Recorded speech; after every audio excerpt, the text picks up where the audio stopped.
থার্স্টির এই পর্বে আপনাদের সবাইকে সুস্বাগত জানাই। এই পর্বের আলোচ্য উইলিয়াম শেক্সপিয়ার রচিত ট্র্যাজেডি রোমিও জুলিয়েট। 12ই মে 2022 এই পর্ব শুধুমাত্র ভেবে দেখতে পারেন এই চ্যানেলে সম্প্রচারিত। গল্প পাঠ ও সম্পাদনায় থাকবো আমি তমনাশ। শুরু হচ্ছে উইলিয়াম শেক্সপিয়ার রচিত ট্র্যাজেডি রোমিও ও জুলিয়েট। ভেরোনা শহরের এক জনবহুল এলাকা। ক্যাপুলেট পরিবারের দুই ভৃত্য স্যামসন ও গ্রেগরি মন্টেগু পরিবারের লোকজনদের সঙ্গে ঝগড়ার জন্য তৈরি। স্যামসন বললে, দেখবি কেমন চট করে ওদের মারটা দেব। দিবিটা কি করে? তোর তো নড়তে চড়তেই 6 মাস, বলে গ্রেগরি। হ্যাঁ, কিন্তু মন্টেগুদের বাড়ির ওই কুকুরটা এ ব্যাপারে আমার উৎসাহটা বাড়িয়ে দিয়েছে। তার মানে তুই কুকুরটার ভয়ে পালিয়ে এসেছিস? ওদের বাড়ির একটা কুকুর আমাকে ওদের বিরুদ্ধে রুখে দাঁড়াতে উৎসাহ জুগিয়েছে, এটাই হলো কথা। গ্রেগরি বলে, ঝগড়াটা আসলে দুই পরিবারের মধ্যে, তাই না? আমরা তোদের চাকর বাকর। ওই একই হলো, বলে স্যামসন। মন্টেগু পরিবারের দুই ভৃত্য অ্যাব্রাহাম ও বালথাজারকে আসতে দেখে স্যামসন বলে, তুই ঝগড়া বাঁধা, আমি তোর পেছনে আছি। তার মানে তুই পিছন থেকে পালাবি? স্যামসন বললে, না রে, সে ভয় করিস না। আচ্ছা, আইনটাকে নিজেদের দিকে নিয়ে আসা যাক, ওরা ঝগড়া শুরু করুক। তাহলে আমি বরং ওদের পাশ দিয়ে যাবার সময় ওদের দিকে ভুরু কুঁচকে তাকাই, বলে গ্রেগরি। না, ওদের কাজ হবে না, স্যামসন বললে। আমি বরং ওদের বুড়ো আঙুল দেখাই, ওরা সেটা সহ্য করলে ওদের পক্ষে অপমানই হবে। স্যামসনকে বুড়ো আঙুল দেখাতে দেখে মন্টেগু পরিবারের আব্রাহাম এগিয়ে এসে বললে, তুমি কি আমাদের লক্ষ্য করে বুড়ো আঙুল দেখাচ্ছ?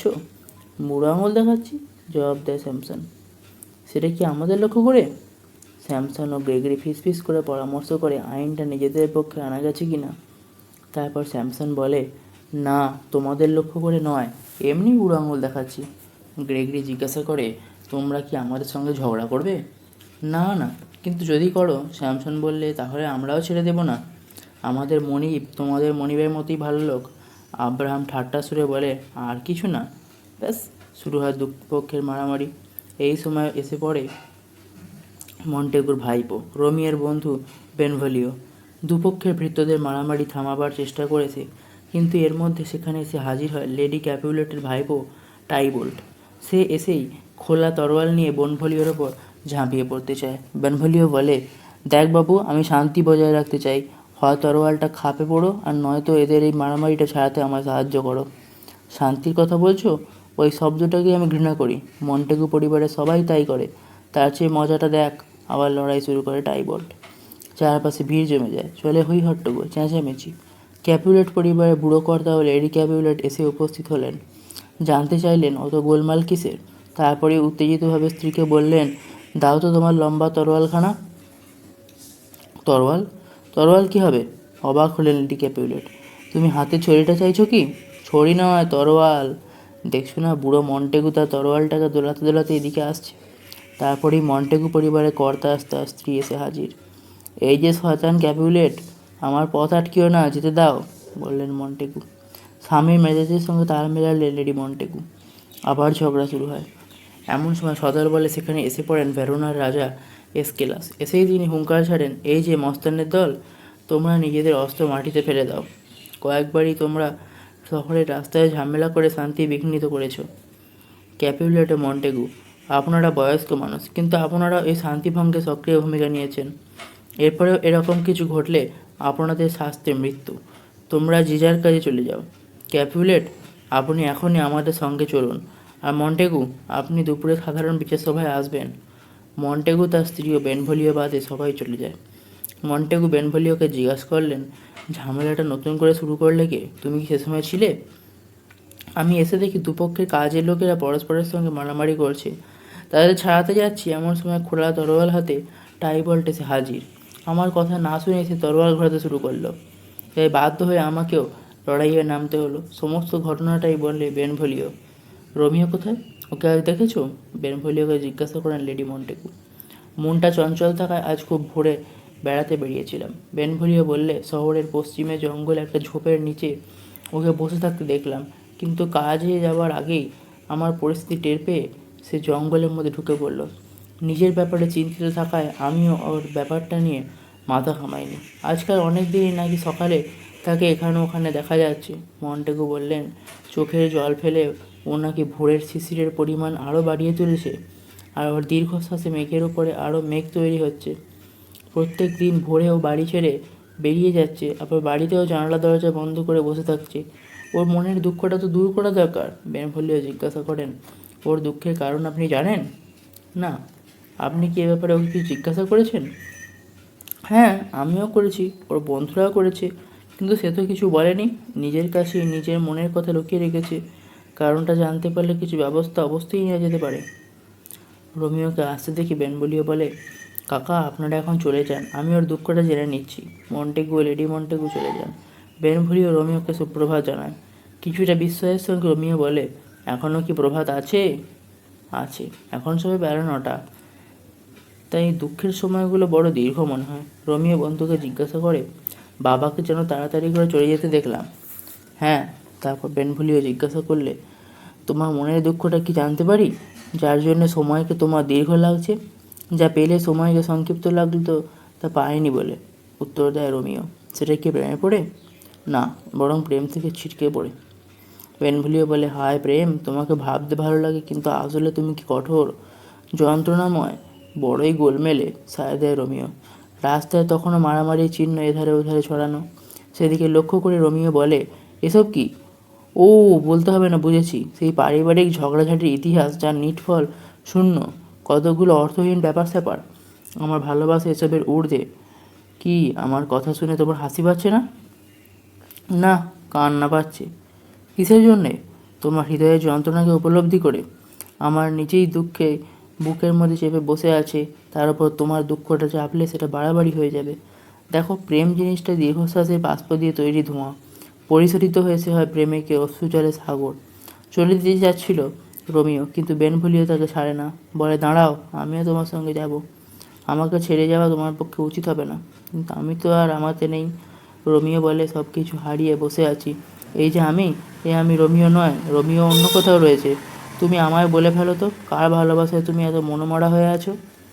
আমি কি আর্তনাদের সঙ্গে বলবো? আর্তনাদ? না না, তা কেন? নয়, দুঃখের সঙ্গে বলো, সে কে? হ্যাঁ, দুঃখের সঙ্গেই বলছি। আমি একটি মেয়েকে ভালোবাসি। তাহলে তো আমি ঠিকই ভেবেছিলাম। হ্যাঁ, সে সুন্দরীও। তাহলে আর লক্ষ্যভেদ করতে অসুবিধে কোথায়? ওইখানেই তো মুশকিল। প্রেমের ফাঁদে পা দিতে সে রাজি নয়।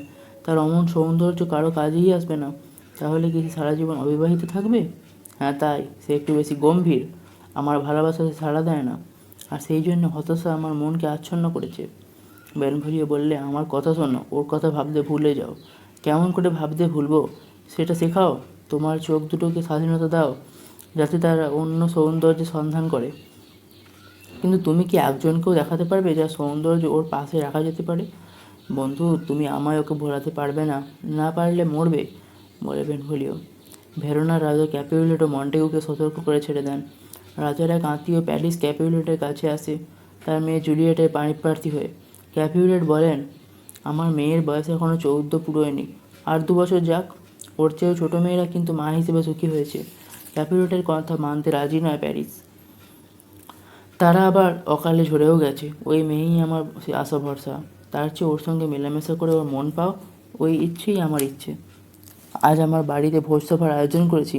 গণ্যমান্যরা থাকবেন, সেই সঙ্গে সেরা সুন্দরীরাও। তুমিও এসো, দেখো, শোনো, তারপর সেরাটিকে পছন্দ করো।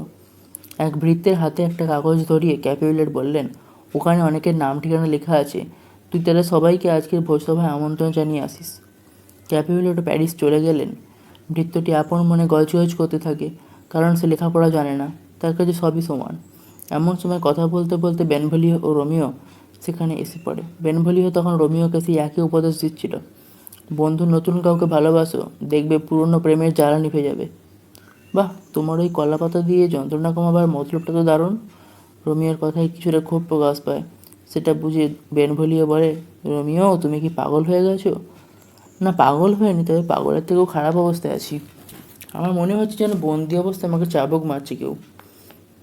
তাদের কথাবার্তার মধ্যে ক্যাপুলেটের ভৃত্য এসে জিজ্ঞাসা করে, স্যার, আপনারা পড়তে পারেন? ম্লান হেসে রোমিও বলে, নিজের দুর্ভাগ্যকে অন্তত পড়তে পারি। ভৃত্যটি বলে, সেটা জানার জন্য তো বই পড়ার দরকার হয় না। কিন্তু এই কাগজে কি লেখা আছে সেটা পড়তে পারবেন? হ্যাঁ, যদি ভাষা আর অক্ষর জানা থাকে তবে তো পারবো। চাকরটি ভাবে তারা পড়তে জানেন না, তাই সে ওদের বিদায় জানিয়ে চলে যেতে চায়। কিন্তু তাকে বাধা দিয়ে রোমিও বলে, পড়তে জানি। তারপর সে ওই কাগজে রেখে আমন্ত্রিতদের নাম ঠিকানাগুলো পড়ে দেয়। ভৃত্যটিকে সে জিজ্ঞেস করে, এরা সব আসছেন কোথায়? রাতের ভোজসভায় আমাদের বাড়িতে। কার বাড়ি? আমার মনিবের বাড়ি। ভৃত্যটি বলে, না, জিজ্ঞেস করতেই বলছি। আমার মনিব হলেন ধনী ক্যাপিউলেট। মন্টেগু পরিবারের লোক না হলে আপনারাও চলে আসুন। অন্তত এক পাত্র করে মদ তো খাওয়ানো যাবে। ভৃত্যটি চলে গেলে বেনভোলিও বলেন, এই ক্যাপিউলেটের ভোজসভায় তোমরা সুন্দরীরা রোজালিন থাকবে, সেই সঙ্গে ভেরোনার আরও জবরদস্ত সুন্দরীরা। ওখানে চলো আর রোজালিনের মুখের সঙ্গে আমি যাদের দেখাবো তাদের মুখের সৌন্দর্যের তুলনা করো। তাদের পাশে তোমার ওই রাজহাঁসটিকে কাকের মতন মনে হবে। আমার চোখ ওই রকম ভুল করে থাকলে সেই চোখের জল আগুনে পরিণত হোক। আমার প্রেমিকার থেকেও সুন্দরী। যে সূর্য সব কিছু দেখেছে, সেও পৃথিবীর জন্মলগ্ন থেকে তার মতো আরেকটিকেও দেখেনি। বেনভোলিও বলে, শোনো, তুমি যখন কেবল তাকেই দেখেছো, অন্য কোনো সুন্দরীর পাশে রেখে দেখোনি, আজ আমি তোমাকে সেইভাবেই দেখাবো, দেখো কেমন লাগে। রোমিও জবাব দেয়, ঠিক আছে, আমি যাব, তবে তোমার সুন্দরীদের দেখার জন্য নয়, নিছক আমার আনন্দের জন্য। বৃদ্ধা নার্সের কাছে জুলিয়েটের খোঁজ করেন লেডি ক্যাপিউলেট। জুলিয়েট এলে তিনি নার্সের কাছে জানতে চাইলেন যে জুলিয়েটের বয়স কত হলো বলতে পারে কিনা। বুড়ি নার্স বললে, বিশ্বাস করুন, একেবারে ঘন্টা ধরে ওর বয়স বলে দিতে পারি। ওর তো এখনো 14 হয়নি, তাই না? জিজ্ঞেস করে লেডি ক্যাপিউলেট। না, 14 হয়নি। আচ্ছা, 1 আগস্টে ফসল কাটার উৎসবের আর কত দেরি? দিন 15 হবে। তাহলে ওই বছর 1 আগস্ট এলে ওর 14 হবে। সুসান আর ও এক বয়সী। সুসান তো আর নেই, আমার কপালেও সইল না। কিন্তু যা বললাম, ফসল কাটা উৎসবের দিন ও 14 হবে। আমার স্পষ্ট মনে আছে 11 বছর আগে যেবার ভূমিকম্প হলো, ও সেদিনের কথা আমি ভুলতে পারবো না। আমি তখন পায়রার ঘরের দেয়ালে পিঠ থেকে রোদ পাওয়াচ্ছি, আপনি তখন মান্তুয়াতে। সেই সময় পায়রার ঘরটা কেঁপে উঠল। সেটা হলো 11 বছর আগে। আর তখন ও সারা বাড়ি ছুটোছুটি করে বেড়াতো। তার আগের দিনই ও পড়ে গিয়ে ভুরুটা ফাটালো। আর আমার স্বামী, ঈশ্বর তার আত্মাকে শান্তি দিন, মানুষটা হাসি খুশি ছিল। সেই তো গিয়ে ওকে তুললে আর বললে, তোর বুদ্ধি হলে তুই মুখ থুবড়ে নয়, পেছন থেকে পড়বি। অমনি দুষ্টুটা কান্না ফেলে বলে কি না, হ্যাঁ, 1000 বছর বাঁচলেও আমি সেদিনের কথা ভুলবো না। লেডি ক্যাপিউলেট বললেন, অনেক হয়েছে, এবার চুপ করবে? হ্যাঁ ম্যাডাম, নার্স বলে চলে। আমার যখনই মনে পড়ে ও কান্না টান্না ভুলে বলল, হ্যাঁ, তখন না হেসে পারি না। এখনও আমার মনে আছে ওর ভুরুটা পাথরের মতো ফুলে উঠেছিল। বেশ ভালোই লেগেছিল। তবু স্বামীর কথায় বলে কি না, হ্যাঁ। জুলিয়েট বললে, দোহাই তোমার, এবার থামো। এই চুপ করলাম। আমি যত বাচ্চাকে দেখাশোনা করছি, তুই ছিলিস তাদের মধ্যে সবচেয়ে ফুটফুটে। এখন তোর বিয়েটা দেখে যেতে পারলেই বাঁচি। সুযোগ পেয়ে লেডি ক্যাপিউলেট বললেন, বিয়ে? হ্যাঁ, বিয়ের ব্যাপারেই তোর সঙ্গে কথা বলতে এসেছিলাম। বলতো মা, বিয়ের ব্যাপারে তোর মতটা কি? আমি এখনও ওই সম্পর্কে ভাবিনি, উত্তর দেয় জুলিয়েট। তাহলে এখন ভাবো, বললেন লেডি ক্যাপিউলেট। ভেরোনাতে তোর চেয়ে ছোট অনেক গণ্যমান্য পরিবারের মেয়েরা মা হয়ে গেছে। তোমার বয়সে আমিও তোমার মা হয়ে গিয়েছিলাম। শোনো, প্যারিস তোকে পছন্দ করে। নার্সটি বলে ওঠে, ম্যাডাম, ও সত্যিকারের পুরুষ মানুষ, ও চরিত্রে কোনো খাদ নেই। ভেরোনাতে অমন আর একজনও নেই, বললেন লেডি ক্যাপিউলেট। খুব সত্যি কথা, নার্স দেয়। লেডি ক্যাপিউলেট আবার বললেন, এখন বলো, এই ভদ্রলোককে কি তোমার পছন্দ হয়? আজ রাতে ভোজসভায় তোকে দেখবি, তার সুন্দর মুখখানার দিকে লক্ষ্য রাখবি। বেশ সামঞ্জস্যপূর্ণ চেহারা, চোখ দুটো সুন্দর, ভালোবাসার মানুষ হিসেবে সত্যিই কাম্য। তবে হ্যাঁ, তার একজন পাত্রী জুটলে 16 গলা পূর্ণ হয়। তুই সেই অভাবটা পূরণ করতে পারিস, আর তাকে পেলে তোর মর্যাদাটুকুর এত হানি হয় না। নার্সটি বলে, হানি বলছেন কি ম্যাডাম, বরং বাড়বে। এখন অল্প কথায় বল দেখি, প্যারিসের সম্পর্কে তোর মত কি? জিজ্ঞেস করেন জুলিয়েটের মা। জুলিয়েট উত্তর দেয়, আমি আগে ওকে দেখি, পছন্দ হয় কি না, তারপর অন্য কিছু ভাববো। লেডি ক্যাপিউলেটের খোঁজে আসে জনৈক ভৃত্য।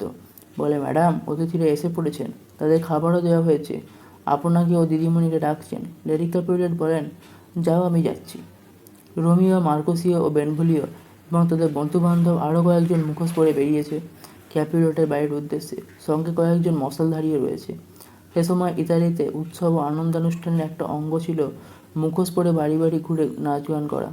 আবার অযাচিতভাবে তাদের বাড়ি যাওয়ায় প্রথাগতভাবে গৃহস্বামীর কাছে ক্ষমাও চাইতে হতো, যদিও সাধারণত গৃহস্বামী তার বাড়িতে শিল্পীদেরই আগমনকে সুনজরেই দেখতেন। তারই সুযোগ নিয়ে ছদ্মবেশে বেরিয়েছে রোমিওর দলবল।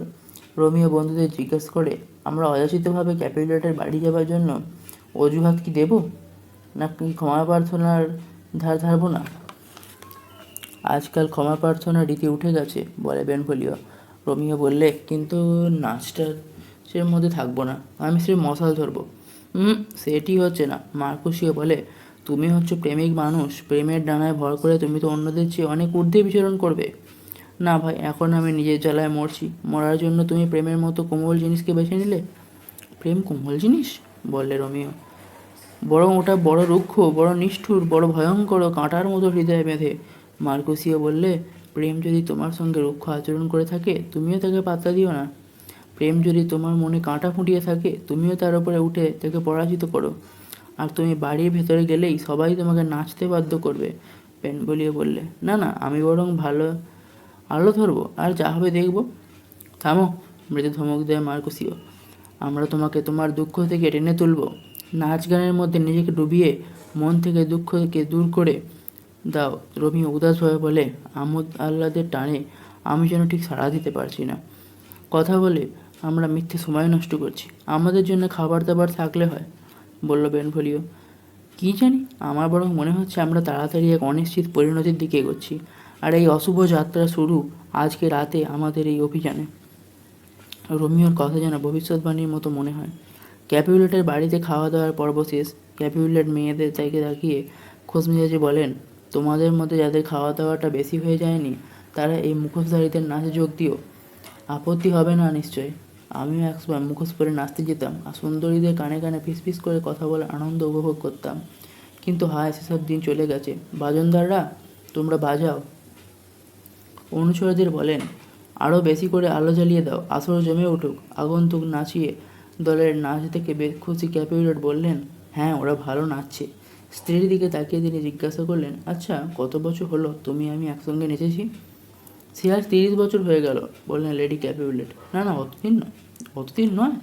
ওই তো লুটেন্সির বিয়েতে সে বোধহয় 25 বছর হলো। আরও বেশি, ওর ছেলের বয়সই তো এখন 30 হয়ে গেছে। কি বলছো? স্ত্রীর কথা স্বীকার করতে রাজি নন ক্যাপিউলেট। 2 বছর আগেও তো অপ্রাপ্তবয়স্ক ছিল। দর্শকের ভূমিকার থেকে রোমিওর নজরে পড়ে নৃত্যরত এক সুন্দরীকে। একটি ভৃত্যকে জিজ্ঞাসা করে, ওই সৈন্যটির হাত ধরে যে মেয়েটি নাচছে, ও কে? আমি জানি না স্যার, ভৃত্য জবাব দেয়। মেয়েটির দিকে একদৃষ্টিতে চেয়ে থাকে রোমিও। তারপর বিস্ময়ের সঙ্গে বলে, এত রূপ! ও যে উজ্জ্বল বহ্নিশিখার চেয়েও উজ্জ্বল। রাতের অন্ধকারে ও যে এক খণ্ড হিরে। মনে হচ্ছে এই রূপ সাজিয়ে রেখে দিই। ও যেন পৃথিবীর নারী নয়, ও যেন কাকের পাশে বরফ সাদা একটা পায়রা। ওর একটুখানি ছোঁয়ায় আমার হাত ধন্য হয়ে যাবে। রোমিওর গলা শুনতে পেল ডাইবল্ট। বললে, মন্টেগু পরিবারের গলা মনে হচ্ছে। তারপরে সে এক অনুচরকে হুকুম দেয় তার তরোয়ালটা আনতে। বলে, ছদ্মবেশে আমাদের উৎসবে নিয়ে মজা করতে এসেছে। পরিবারের সম্মানে ওকে হত্যা করলে আমার এতটুকু অপরাধ হবে না। ক্যাপিউলেট এসে ভাইপোর মুখের চেহারা দেখে বললেন, কি হলো, তুমি যেন রেগে আছো মনে হচ্ছে। ডাইবল্ট বললে, কাকা, ওই লোকটা মন্টেগু পরিবারের আমাদের শত্রু। নিশ্চয়ই খারাপ উদ্দেশ্য নিয়ে এই ভোজসভায় এসেছে। রোমিও মনে হচ্ছে না? জিজ্ঞেস করলেন ক্যাপিউলেট। হ্যাঁ হ্যাঁ, সেই শয়তানটা। ঠিক আছে ডাইবল্ট, শান্ত হ। ভাইপোকে বোঝাবার চেষ্টা করেন ক্যাপিউলেট। ওকে ছেড়ে দাও, ওর চেহারা একটা ভদ্রলোকের ছাপ আছে। ভেরোনার মানুষ ওকে নিয়ে গর্ব করে, খুব গুণী আর ভালো ছেলে। না না, আমি কোনো কারণেই ওর প্রতি অদ্ববদ্ধ হতে পারবো না। তুমি বরং এমন ভুরু কুঁচকে থেকো না, এরকম একটা ভোজসভার সঙ্গে মানায় না। আমি ওকে সহ্য করবো না, ডাইবল্ট রাগে গড়গড় করে। বিরক্ত ক্যাপিউলেট বলে, সহ্য যে করতেই হবে। আমি বলছি ও এখানে থাকবে। ব্যাস, তুমি কি আমার অতিথিদের মধ্যে ঝগড়াঝাটি বাঁধাতে চাও? কাকা, তুমি কেন বুঝতে পারছো না এই লোকটার উপস্থিতি আমাদের পরিবারের পক্ষে একটা লজ্জাজনক ব্যাপার হবে, বলে ডাইবল্ট। ছাড়ো ছাড়ো, সত্যিই কি তাই? রেগে ওঠেন ক্যাপিউলেট। আমি জানি কোনটা কি। তুমি চুপ করো, নইলে আমি চুপ করিয়ে দেব। ঠিক আছে, আমি এখন কিচ্ছু বলছি না। এখন ওর আশাটা মিষ্টি লাগলো, পরে তা তেতো বড়িতে পরিণত হবে। রাগে গড়গড় করতে করতে চলে যায় ডাইবল্ট। নিবৃতে পেয়ে সেই সুন্দরী জুলিয়েটকে রোমিও বলে, আমার এই হীন হাত দুটো কি তোমায় স্পর্শ করে ধন্য হতে পারে? আর আমার এই ঠোঁট দুজন লাজুক তীর্থযাত্রীর মতো তোমায় চুম্বন করতে চায়। সৌজন্যপ্রিয় তীর্থযাত্রী, বলে জুলিয়েট, আপনি বোধহয় আপনার হাতের ওপর সুবিচার করছেন না। সাধু ব্যক্তিদের হাতে হাত ঠেকিয়েও তীর্থযাত্রীরা চুম্বনের স্বাদ গ্রহণ করে। তা কেন, সাধুদের কি ঠোঁট নেই? প্রশ্ন করে রোমিও। জুলিয়েট উত্তর দেয়, আছে, সে ঠোঁট কেবল প্রার্থনার জন্য। তাহলে সাধ্বী নারী, হাত যা করে আমার ঠোঁটকে তাই করতে অনুমতি দাও। প্রার্থনার অনুমতি দেওয়া যেতে পারে, রহস্য করে বলে জুলিয়েট। তাহলে আমার প্রার্থনা শেষ না হওয়া পর্যন্ত থাকো নীরব নিশ্চল। জুলিয়েটকে চুম্বন করে রোমিও, তারপর বলে, তোমার ঠোঁটের স্পর্শে আমি আজ পাপ মুক্ত হলাম। এবার তাহলে আমার ঠোঁট থেকে সেই পাপ ফেরত নাও, বলে জুলিয়েট। রোমিও আবার তাকে চুম্বন করে। জুলিয়েট বলে, তোমার চুম্বন বড়ই কেতাবি। নার্স এসে জুলিয়েটকে বলে তার মা তাকে ডাকছেন। রোমিও জানতে চাইল, কে জুলিয়েটের মা? নার্স জানালো, তিনি ভোজসভার গৃহকর্ত্রী এবং তিনি একজন ভালো জ্ঞানগুণী মহিলা। নার্স বললে, আমি তার মেয়েকে প্রতিপালন করেছি, আমি বলতে পারি যে তার পানি গ্রহণ করবে তাকে নিশ্চয়ই অর্থবান হতে হবে। জুলিয়েটের মা ক্যাপুলেটের স্ত্রী। রোমিও ভাবে, সর্বনাশ, এখন তো শত্রুর হাতেই আমার জীবন। বেনভোলিও পরামর্শ দেয়, খেলা সাঙ্গ করে কেটে পড়ো। সবাই চলে যাওয়ার সময় জুলিয়েট একজনকে দেখিয়ে নার্সকে জিজ্ঞাসা করে, ওকে, ওই যে ভদ্রলোক, ও বৃদ্ধ টেবেরোর ছেলে, ও উত্তরাধিকারী। আর এই লোকটা যে সবে দরজার বাইরে গেল, বোধহয় পেত্রুসিও। আর এই ছেলেটা যে আজ না হলো না, ওকে আমি জানি না। তাহলে জেনে এসো, ও বিবাহিত হলে আমার মরণ হলেই ভালো, বলে জুলিয়েট। ওর নাম রোমিও। আসল কথাটা ভাঙল নার্স, ও আমাদের সবচেয়ে বড় শত্রু মন্টেগুর ছেলে। তাহলে এই ঘৃণা থেকে আমাদের মধ্যে ভালোবাসার উন্মেষ হয়েছে। ওই শত্রুটিকেও আমাকে ভালোবাসতে হবে। জুলিয়েটের দিকে একদৃষ্টে তাকিয়ে নার্সটি বলে, হায় কপাল, এ কী করলে? রাতের খাবার পর বেড়াতে বেরিয়েছিল 3 বন্ধু, রোমিও, বেনভোলিও, মার্কুসিও। খানিকটা গিয়ে হঠাৎই রোমিও উধাও। বন্ধুরা তাকে দেখছে একটা বাগানের পাঁচিল ডিঙোতে, তারপর কোথায় গেছে জানে না। রোমিওর নাম ধরে তারা ডাকাডাকি করলো, কিন্তু তার সাড়া পেল না। বেনভোলিও বললে, ও নিশ্চয়ই কোনো গাছের আড়ালে লুকিয়ে বসে প্রেমিকার ধ্যান করছে। শেষ পর্যন্ত হদিশ না পেয়ে ফিরে গেল বন্ধুরা। এদিকে রোমিও পাঁচিল ডিঙিয়ে সোজা জুলিয়েটদের বাড়ি দোতলায়, যে ঘরে জুলিয়েট শোয় তার তলায় গিয়ে দাঁড়ালো। জুলিয়েটদের ঘরে জ্বলছিল মৃদু আলো। রোমিও বলে, জুলিয়েটের ঘরটা পূর্ব দিকে, আর জুলিয়েট সেই পূবের সূর্য। তুমি ওঠো আর ওই ফ্যাকাশে হয়ে আসে হিংসুটে চাঁদকে হত্যা করো। ও আমার প্রেয়সী। ও কোনো কথা না বললেও চোখের ভাষায় অনেক কিছু বলে, আমাকে তার উত্তর দিতে হবে। রোমিও দেখে ঘরের মধ্যে জুলিয়েট কী যেন বলছে। রোমিও ভাবে, ও আমাকে কিছুই বলছে না, ও কথা বলছে শুধু আকাশে তারাদের সঙ্গে। আর ওই মুখ যদি আকাশে বিরাজ করতো, তাহলে তার উজ্জ্বল গাল দুটো তারাদের লজ্জা দিত, যেমন দিনের আলো বাতির আলোকে লজ্জা দিয়ে থাকে। আকাশে প্রবাহমান বাতাসের মধ্যে ওই চোখ এত জ্বলজ্বল করতো যে পাখিরা ভুল করে ভোর হয়ে গেছে ভেবে গান গেয়ে উঠত। জানলা দিয়ে জুলিয়েটকে দেখে রোমিও বলে, ও এখন হাতের ওপর চিবুকটা দিয়ে ঝুঁকে দাঁড়িয়ে আছে। উফ, আমি যদি ওর 2 হাতের দস্তানা পেতাম, তাহলে সব সময় ওই চিবুক আমি স্পর্শ করতে পারতাম। ওপরের জানালায় মাথা ঠেকিয়ে জুলিয়েট আপন মনে কী যেন বলে। তাই দেখে রোমিও বলে, ও কথা বলছে। ওগো উজ্জ্বল পরি, তুমি আবার কথা বলো, তুমি যে আমার স্বর্গের নারী। রোমিওর অস্তিত্ব তখনও টের পায়নি জুলিয়েট। সে একা একা নিজের সঙ্গে কথা বলে, রোমিও, তুমি রোমিও হলে কেন? তুমি যদি মন্টেগু না হতে, তাহলে তোমার জন্য আমি ক্যাপুলেট নামটা ত্যাগ করতে এক মুহূর্ত দ্বিধা করতাম না। রোমিও নিচে দাঁড়িয়ে জুলিয়েটের কথা শুনে আর ভাবে, আমি কি এবার ওর সঙ্গে কথা বলবো, না আরও কথা শুনবো? জুলিয়েট বলে চলে, রোমিও, এই নামটাই আমার শত্রু, কিন্তু সে তো সেই। মন্টেগু নামটা ত্যাগ করলে কী আসে যায়? গোলাপকে গিয়ে যে নামে ডাকো, সে তো সুগন্ধ ছড়াবেই। সেই রকম রোমিওকে যদি রোমিও নামে না ডাকা হয়, সে তো একই রকম সুগন্ধ থাকবে। রোমিও, তুমি আমার নামটা ছাড়ো, আমি তোমার কথা মানছি। নিচ থেকে এবার চেঁচিয়ে বলে রোমিও, তুমি বরং আমায় ভালোবাসা বলে ডেকো, নতুন করে জন্ম হবে আমার। জুলিয়েট তখনও রোমিওকে দেখতে পায়নি। গলা শুনে সে বলে ওঠে, তুমি কে? কে রাতের অন্ধকারে দাঁড়িয়ে আমার ব্যক্তিগত কথা শুনছো? আমি জানি না, কেমন করে আমার পরিচয় দেব, বলে রোমিও। সাধ্বী নারী, আমার নামটা আমার কাছেই ঘৃণার বস্তু, কারণ ওই নামটা তোমার শত্রু। যদিও তোমার মুখের 100টা শব্দও এখনো পর্যন্ত আমার কানে যায়নি, তবু ওই কণ্ঠস্বর আমি চিনি। তুমি রোমিও আর মন্টেগু, তাই না? রোমিও বলে, সুন্দরী, যদি তুমি অপছন্দ করো তো আমি কোনোটাই না। তুমি এখানে এলে কেমন করে? বাগানের পাঁচিল তো বেশ উঁচু, আর ওর ওপর ওঠা বেশ কঠিন, বলে জুলিয়েট। আমার কোন আত্মীয়ের চোখে পড়লে তোমার তো মৃত্যু নিশ্চিত। রোমিও বললে, প্রেমের ডানা মেলে আমি বাগানের পাঁচিল টপকেছি, কারণ পাথরের দেওয়াল ভালোবাসার গতিরোধ করতে পারে না, আর তাই তোমার আত্মীয়রাও পারবে না। তোমায় দেখলে যে তারা খুন করে ফেলবে, তাদের 20টা তরবারি নয়, আমার সর্বনাশ শুধু তোমার চোখে। শুধু তুমি আমার প্রতি প্রসন্ন হও, তাহলে আমি স্বচ্ছন্দে তাদের মুখোমুখি হতে পারি। রোমিও, কোনো কারণেই তোমাকেই আমি তাদের নজরে পড়তে দিতে পারি না।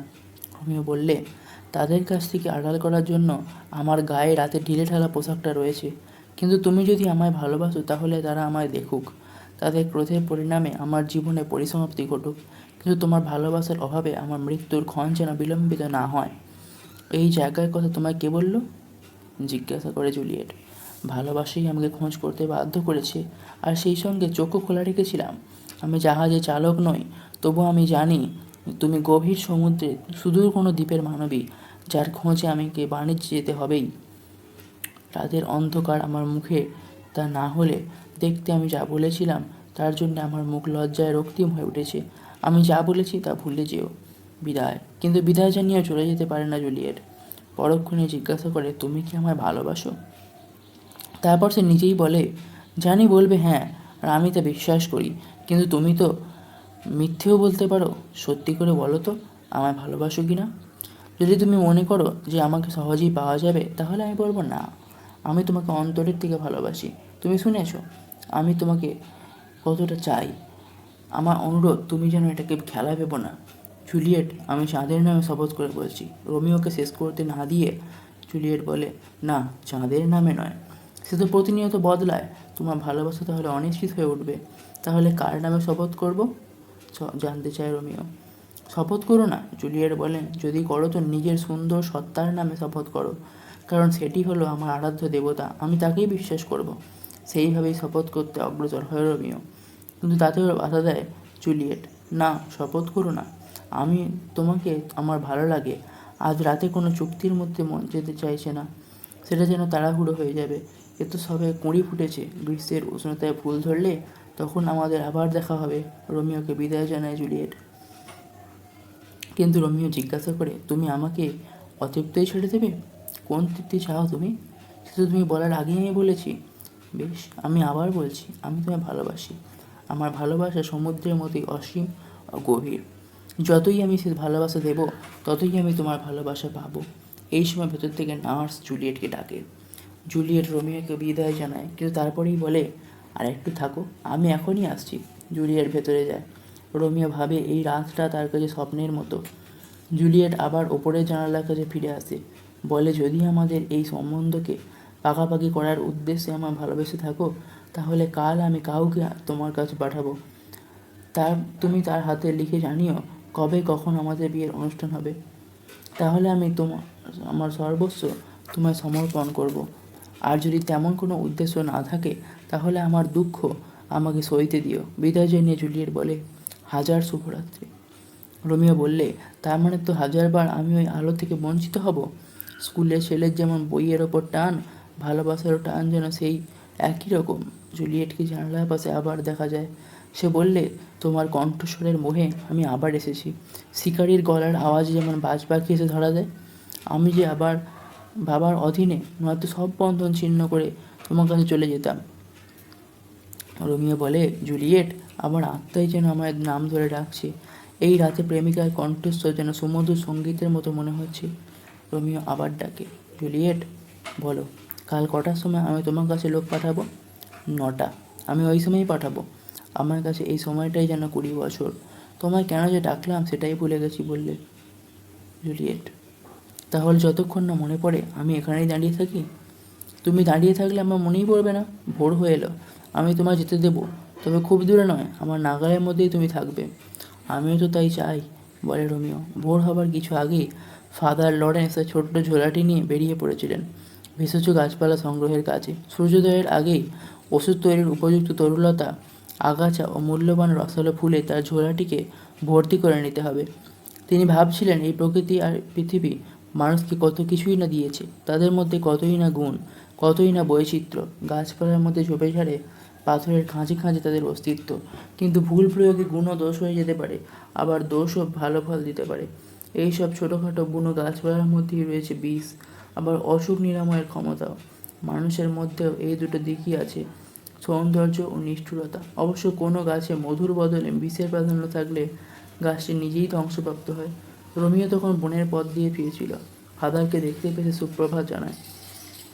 তাকে দেখে ফাদার লরেন্স অবাক হয়ে জিজ্ঞাসা করে, কী ব্যাপার এত সকালে?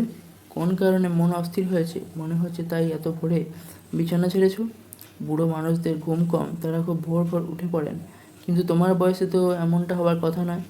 আর তা যদি না হয় তাহলে আমার অনুমান তুমি কাল ঘরেই ছিলে না। আপনার শেষের অনুমানই সত্যি, স্বীকার করে রোমিও। তারপর রহস্য করে বলে, কাল আমার বিশ্রাম মধুরতর হয়েছে। ঈশ্বর তোমায় মার্জনা করুন। তুমি কি কাল রোজালিনের সঙ্গে ছিলে নাকি? জিজ্ঞেস করলেন ফাদার। রোজালিনের সঙ্গে? না, ওই নামটা আমি ভুলেই গেছি, জবাব দেয় রোমিও। তাহলে তুমি ছিলেটা কোথায়? জানতে চান ফাদার। রোমিও বললে, পরে আমি আপনাকে সব জানাবো। এখন শুধু এইটুকু বলছি যে আমি ছিলাম আমার শত্রুপক্ষের গুহায়।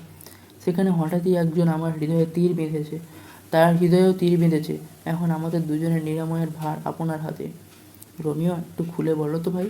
ঘুরিয়ে পেঁচিয়ে বললে, আমিও পরিষ্কার কোন পথ বাতলাতে পারবো না। তাহলে সরাসরিই বলছি, বলে রোমিও। এখন আমার হৃদয়ের মনে ক্যাপুলেটের কন্যা। আমরা পরস্পরকে ভালোবাসি। এখন বিয়ের মাধ্যমে আমাদের দুজনের মধ্যে মিলন ঘটানোর ভার আপনার ওপর। কখন, কোথায়, কিভাবে তার সঙ্গে আমার পরিচয় হলো আমি যেতে যেতে আপনাকে বলছি। তবে আজই আপনাকে আমাদের বিয়ে দিতে রাজি হতে হবে। বিস্মিত ফাদার বলে ওঠেন, হা ঈশ্বর, কী পরিবর্তন! যে রোজালিন তোমার চোখের মনে ছিল, সে আজ হঠাৎ বাতিল হয়ে গেল। এখনকার ছেলেদের ভালোবাসা কি তাহলে হৃদয়ের নয়, চোখে?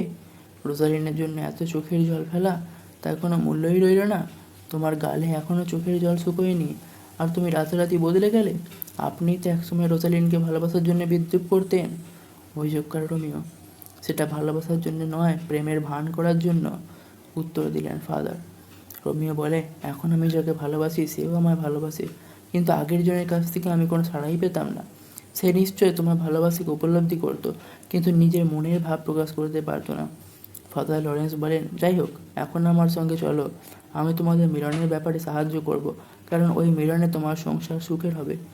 রোমিও তাড়াতাড়ি বলে ওঠে, ফাদার আমি এখন যাই, তারা আছে। ফাদার বললেন, আসতে চলো, দেখে শুনে চলো, যে দৌড়ে সেই পড়ে। রোমিওর আকস্মিক অন্তর্ধান নিয়ে বেনভোলিও ও মার্কুসিওর মধ্যে কথা হচ্ছিল। হতছাড়া গেল কোথায়? আজ রাতে কেউ ঘরেই আসেনি? অন্তত নিজের বাড়িতে আসেনি? মার্কুসিওর প্রশ্নের উত্তরে বেনভোলিও বললে, ওর বাড়ির লোকের সঙ্গে আমি কথা বলেছি। মার্কুসিও বললে, ওই পাষাণ হৃদয় রোজালিনটা দেখছি ওকে পাগল করে দেবে। কথায় কথায় বেনভোলিও জানালো যে ক্যাপুলেটের ভাইপো টাইবল্ট রোমিওর কাছে একটা চিঠি পাঠিয়ে তাকে দ্বন্দ্বযুদ্ধে আহ্বান করেছে। বেচারি রোমিও, বলে মার্কুসিও। একেও কালো চোখের ফর্সা মেয়েটি চুরিতে মরেই আছে, এখন আবার তাকে টাইবল্টের মুখোমুখি হতে হবে। কেন? টাইবল্টকে ভয় পাওয়ার কি আছে? আছে, সে দক্ষ তরোয়ালবাজ। তাল ছন্দ লক্ষ্য বজায় রেখে সে লড়াই করে, খুব অল্প সময়ের জন্য বিশ্রাম নেয়, আর 1 2 3 না বলতে না বলতেই তরবারি বুকে বসিয়ে দেয়। দুই বন্ধুর কথাবার্তার মাঝখানে রোমিও আসে। তার উস্কো উস্কো চেহারা দেখে মার্কুসিও ঠাট্টা করে বলে, বাহ, চেহারাখানা যা বানিয়েছে, একেবারে শুকনো হেরিং মাছের মতো। রোমিও গতবারের ঘটনার জন্য ওদের কাছে ক্ষমা চায়। বলে, আমি একটা বড় ব্যাপারে গিয়েছিলাম, ওরকম একটা ব্যাপারে একটু অভদ্র হওয়া যেতেই পারে। ওদের কথাবার্তা চলার সময় অদ্ভুত পোশাকে এসে হাজির হয় জুলিয়েটের এক পরিচারিকা ও তার স্বামী মিস্টার পিটার। তাদের দিকে 3 বন্ধুকে হাসি ঠাট্টা করে। পরিচারিকা ওদের কাছে এসে জিজ্ঞাসা করে, রোমিওকে কোথায় পাওয়া যেতে পারে বলতে পারেন?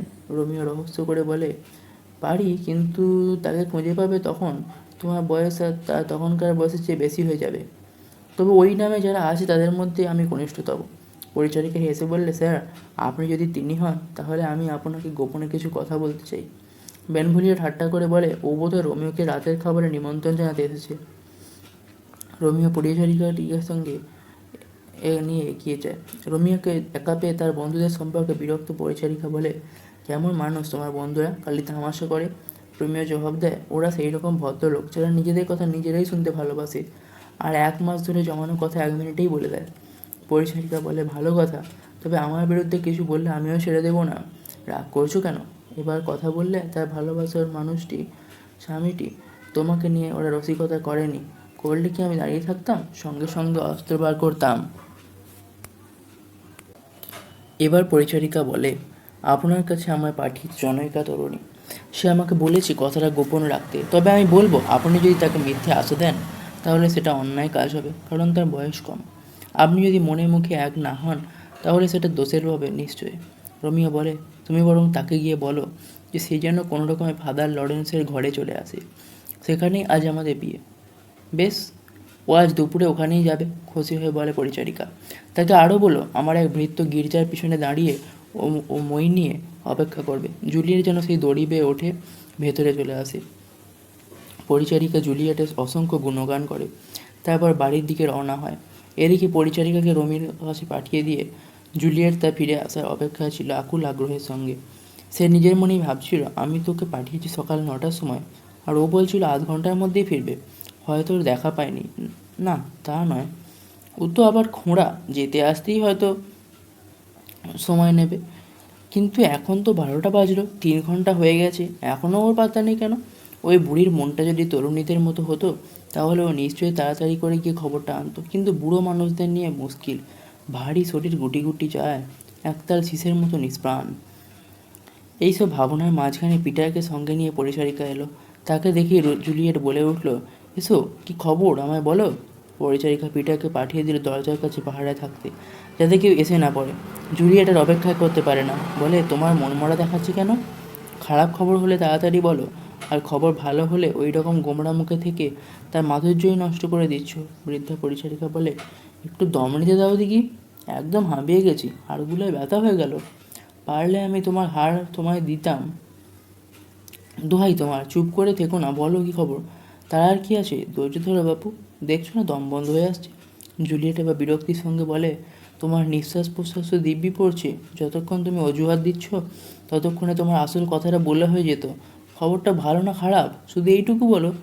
আরে ভালো রে বাপু, তুমি তো ভালো মন্দ বলেই খালাস, তবে তুমি কিন্তু লোক বাসতে যেও না।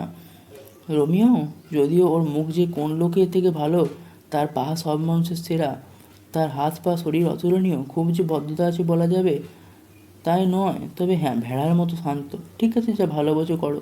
তুমি কি খেয়েছো? না। জুলিয়েট বলে, তুমি যা বললে সব আমি জানি, কিন্তু আমাদের বিয়ে সম্পর্কেও কি বললে, তাই বলো। উফ ভগবান, আমার কি মাথা ধরেছে, কি যে হলো মাথায়, মনে হচ্ছে ভেঙে টুকরো টুকরো হয়ে যাবে। আমাকে যেন তুমি মরতে পাঠিয়েছিলে, চড়াই উতরাইয়ের সঙ্গে পথ চলতে গিয়ে মরি আর কি, তোমায় কষ্ট দেওয়ায় আমি খুব দুঃখিত। জুলিয়েটের ধৈর্য তখন শেষ সীমা পৌঁছেছে। সে অনুনয় করে বলে, সোনা তুমি বলো আমাদের ভালোবাসা সম্পর্কে। সে কি বলল? তোমার ভালোবাসা মানুষটা ভালো লোক, দয়ালু, আর ওর গুণ মানুষের মতোই। সে বলল, আচ্ছা তোমার মা কোথায়? মা? মা ভেতরে, আবার কোথায়? তুমি কি অদ্ভুত কথাবার্তা বলছো? তোমার প্রেমিক ভালো মানুষের মতো বললো বলেই জিজ্ঞেস করছো তোমার মা কোথায়? আরে বাবা, অত চড়ছো কেন? পরিচারিকা বলে, আবার বাতের ব্যথার কি ওটাই পুলটিস? এরপর থেকে তোমার মেসেজ তুমি নিজেই করে নিও। কি হইচই পাখাচ্ছ? কি বললো রোমিও তা বলো। জুলিয়েট রেগে যায় এবার। পরিচারিকা জিজ্ঞাসা করে, তুমি আজ গির্জায় যাবার অনুমতি পেয়েছো? হ্যাঁ। তাহলে আজ ফাদার লরেন্সের ঘরে যেও, সেখানে তোমার স্বামী তোমাকে স্ত্রী হিসেবে গ্রহণ করার জন্য অপেক্ষা করবে। হ্যাঁ, এখন তোমার কান লজ্জায় লাল হয়ে উঠছে, কিন্তু তুমি গির্জার দিকে যেও, আমি যাব একটা মইয়ের খোঁজে।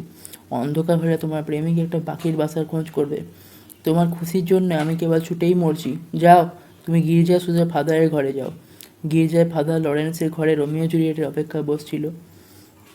ফাদার রোমিওকে আশীর্বাদ করলেন, দুঃখের অবসানে তোমার প্রতি ঈশ্বরের আশীর্বাদ বর্ষিত হোক।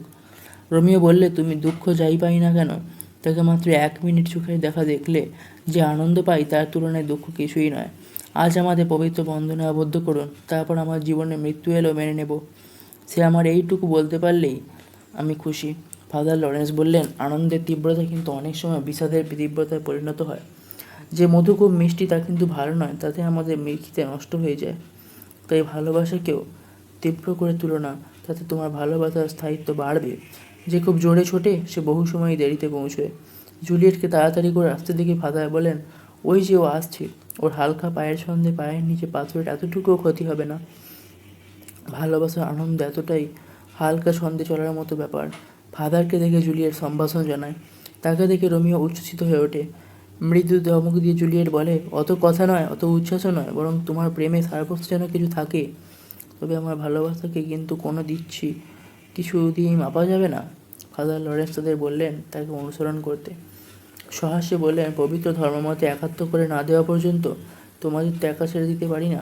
দুপুরবেলায় শহরের রাস্তায় দাঁড়িয়ে মার্কোসিওকে ও বেনভোলিওর মধ্যে কথা হচ্ছিল। বেনভোলিও বন্ধুকে বলল, চলো বাড়ি যাই। এইরকম গরমের দিনে ক্যাপিউলেটের বাড়িতে কাউকে দেখলে ঝামেলা হবে, কারণ এই গরমে শরীরের রক্ত যেন ফুটছে। মার্কোসিও বেনভোলিওর কথায় সায় দিয়ে বলে, হ্যাঁ,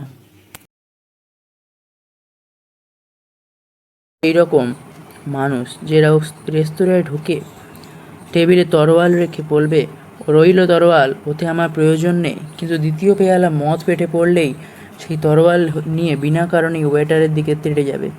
আমি কি ওই রকম লোক নাকি? বেনভোলিওর প্রশ্নে মার্কোসিও অভিযোগ অস্বীকারের সুর। হ্যাঁ, তুমি ইটালির যে কোনো লোকের মতো বদমেজাজি। কীরকম? কোনো লোকের দাড়িতে চুল কম না বেশি তা দিয়েই তুমি ঝগড়া করবে? সবসময়ই তুমি ঝগড়ার বিষয় খুঁজে বেড়াও। ডিমের কুসুমের মতো তোমার মাথাতেও ঝগড়া গিজগিজ করছে। একবার একটা লোক কেসে তোমার কুকুরের ঘুম ভাঙিয়েছিল, আর তাই তুমি তার সঙ্গেও ঝগড়া করেছিলে। ইস্টারের আগে গরমের পোশাক পরার জন্য তুমি একটা দর্জির সঙ্গে ঝগড়া করনি? পুরনো ফিতে দিয়ে নতুন জুতো পরার জন্য তো তুমি একজনের সঙ্গে তর্ক করতে গিয়েছিলে। আর তুমি কিনা আমায় বদমেজাজের ওপর উপদেশ দিচ্ছ? মার্কোসিও কথা শেষ করে। টাইবল্ট, পেট্রুসিও ও অন্যান্যদের আসতে দেখা যায়। বেনভোলিও বন্ধুকে বলে, ওই ক্যাপিউলেটরা আসছে। আমি পরোয়া করি না, মন্তব্য করে মার্কোসিও। টাইবল্ট এসেই ওদের দেখে বললে, এই যে মশাই, আপনাদের একজনের সঙ্গে আমার দু একটা কথা আছে। মার্কোসিও বললে, আমাদের একজনের সঙ্গে দু একটা কথা? তাহলে ওর সঙ্গে ঘুষির কথাটাও মনে রাখবেন। ও ব্যাপারে আমিও তৈরি। টাইবল্ট বলে। তারপর জিজ্ঞাসা করে, তুমি রোমিওর চেলা মার্কোসিও, তাই না? বেনভোলিও মার্কোসিওকে মৃদুভাবে বলে, হয় ঠান্ডা মেজাজে কথাবার্তা বলো, নয়তো কোনো ফাঁকা জায়গায় চলো। এখানে লোকজনের ভিড়ে ঝামেলা করো না। মার্কোসিও সে কথায় গুরুত্ব না দিয়ে বলে, দেখার জন্য যাদের চোখ রয়েছে তাদের দেখতে দাও। লোককে খুশি করার জন্য আমি কোথাও যেতে রাজি নই। এমন সময় রোমিও এসে হাজির হয়। টাইবল্ট বলে ওঠে, সবাই চুপ করো, আমার লোকটা এসে গেছে। হ্যাঁ, রোমিওর হাতেই তোমার মৃত্যু, সেই হিসেবেও তোমারই লোক, মার্কোসিও মন্তব্য করে। তরোয়াল নাচিয়ে টাইবল্ট রোমিওকে বলে, তোমার মতো শয়তানের সঙ্গে আমার যা প্রেম, তাতে এটাই আমার প্রাপ্য। জবাবে রোমিও শান্ত মেজাজেই বলে, টাইবল্ট, তোমার সঙ্গে আমার যা সম্পর্ক, তাতে তোমায় আমার ভালোবাসারই কথা, তাই তোমায় ক্ষমা করলাম। আর আমি মোটেই শয়তান নই। তুমি আমায় জানো না। রোমিওর কথা টাইবল্টের রাগ পড়ে না। বলে, ওসব কথায় আমার মন ভোলাতে পারবি না। তুই আমার অনেক ক্ষতি করেছিস। আমি তোমার কোনো ক্ষতি করিনি, বরং আমি তোমায় ভালোবাসি। ভালোবাসার কারণ তোমার জানা নেই, আর সেই কারণেই ক্যাপিউলেট নামটা এখন আমার নিজের নামের মতোই প্রিয়। সুতরাং শান্ত হও। রোমিও অবস্থা আয়ত্তে আনার চেষ্টা করলেও মার্কোসিও তরোয়াল বের করে এগিয়ে যায়। শুরু হয় লড়াই। রোমিও থামাবার চেষ্টা করে, ব্যর্থ হয়।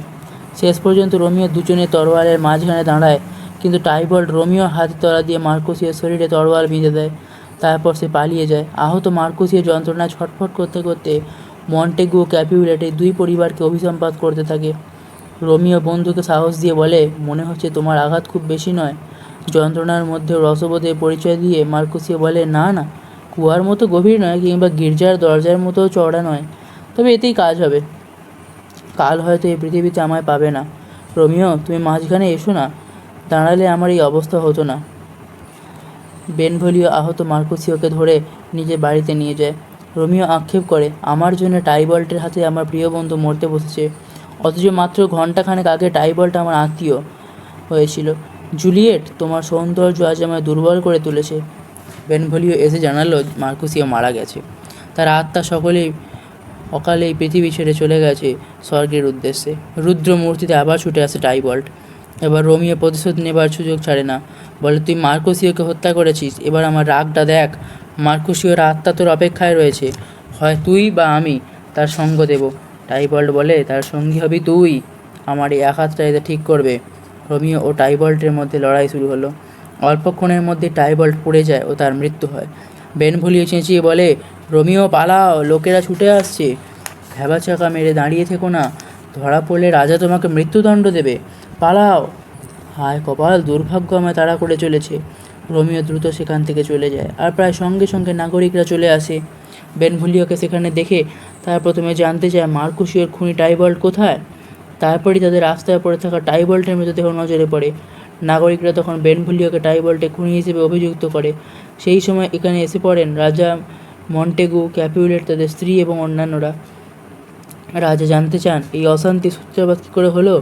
বেনভোলিও জানায় যে টাইবল্টকে হত্যা করেছে রোমিও এবং মার্কুসিওকে হত্যা করেছিল টাইবল্ট। লেডি ক্যাপুলেট তার ভাইপোর মৃত্যুতে বিলাপ করতে করতে রাজার কাছে আবেদন করেন, আমার আত্মীয়ের রক্ত ঝরেছে, মন্টেগু পরিবারের রক্তপাতের জন্যে আমি আপনার কাছে বিচার চাইছি। রাজা বেনভোলিওর কাছে আবার জানতে চাইলেন গণ্ডগোলের আরম্ভ কীভাবে হয়েছে। বেনভোলিও সব ঘটনা বিবৃত করে বলে, ঝগড়া শুরু করেছিল টাইবল্ট।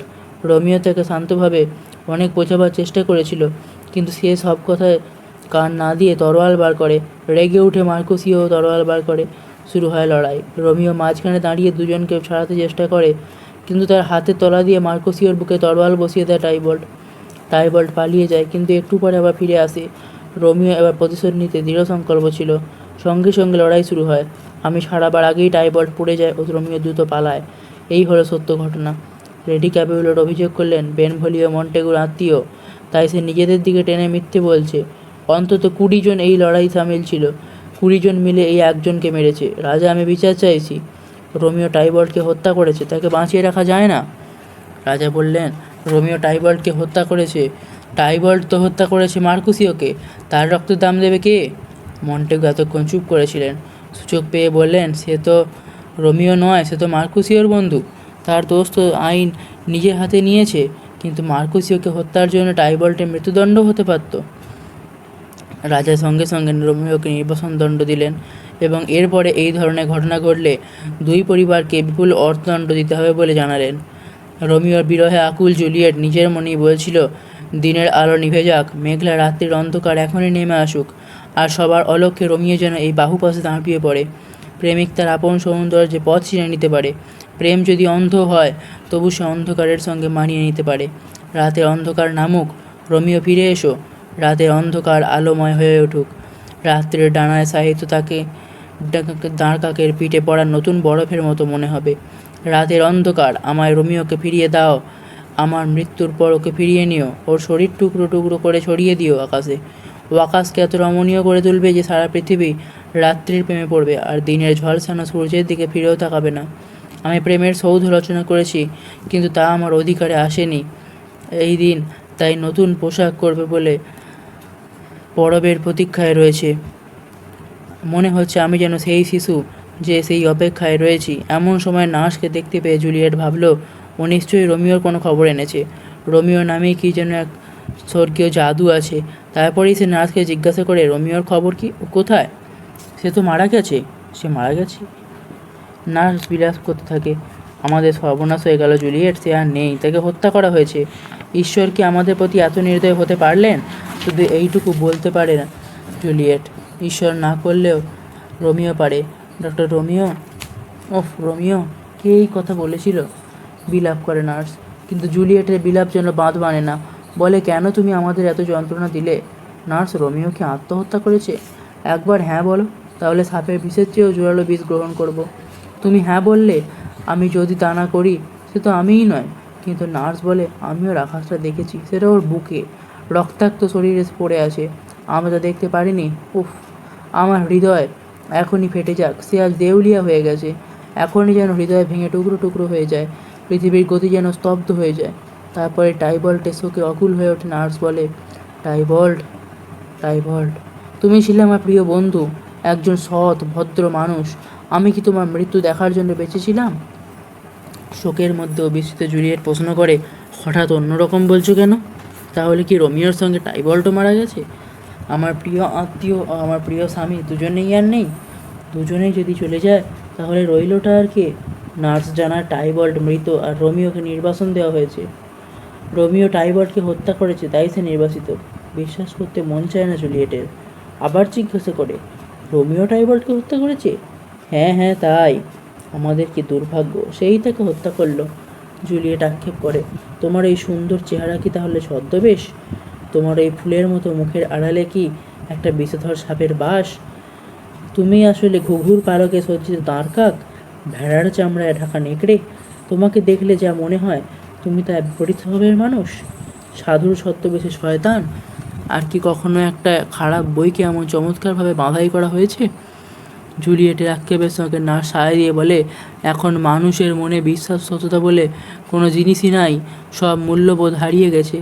জুলিয়েট, আমাকে একটু ব্র্যান্ডি দাও, এই দুঃখ যেন আমার বয়স অনেকটা বাড়িয়ে দিয়েছে। রোমিওর লজ্জা হওয়া উচিত।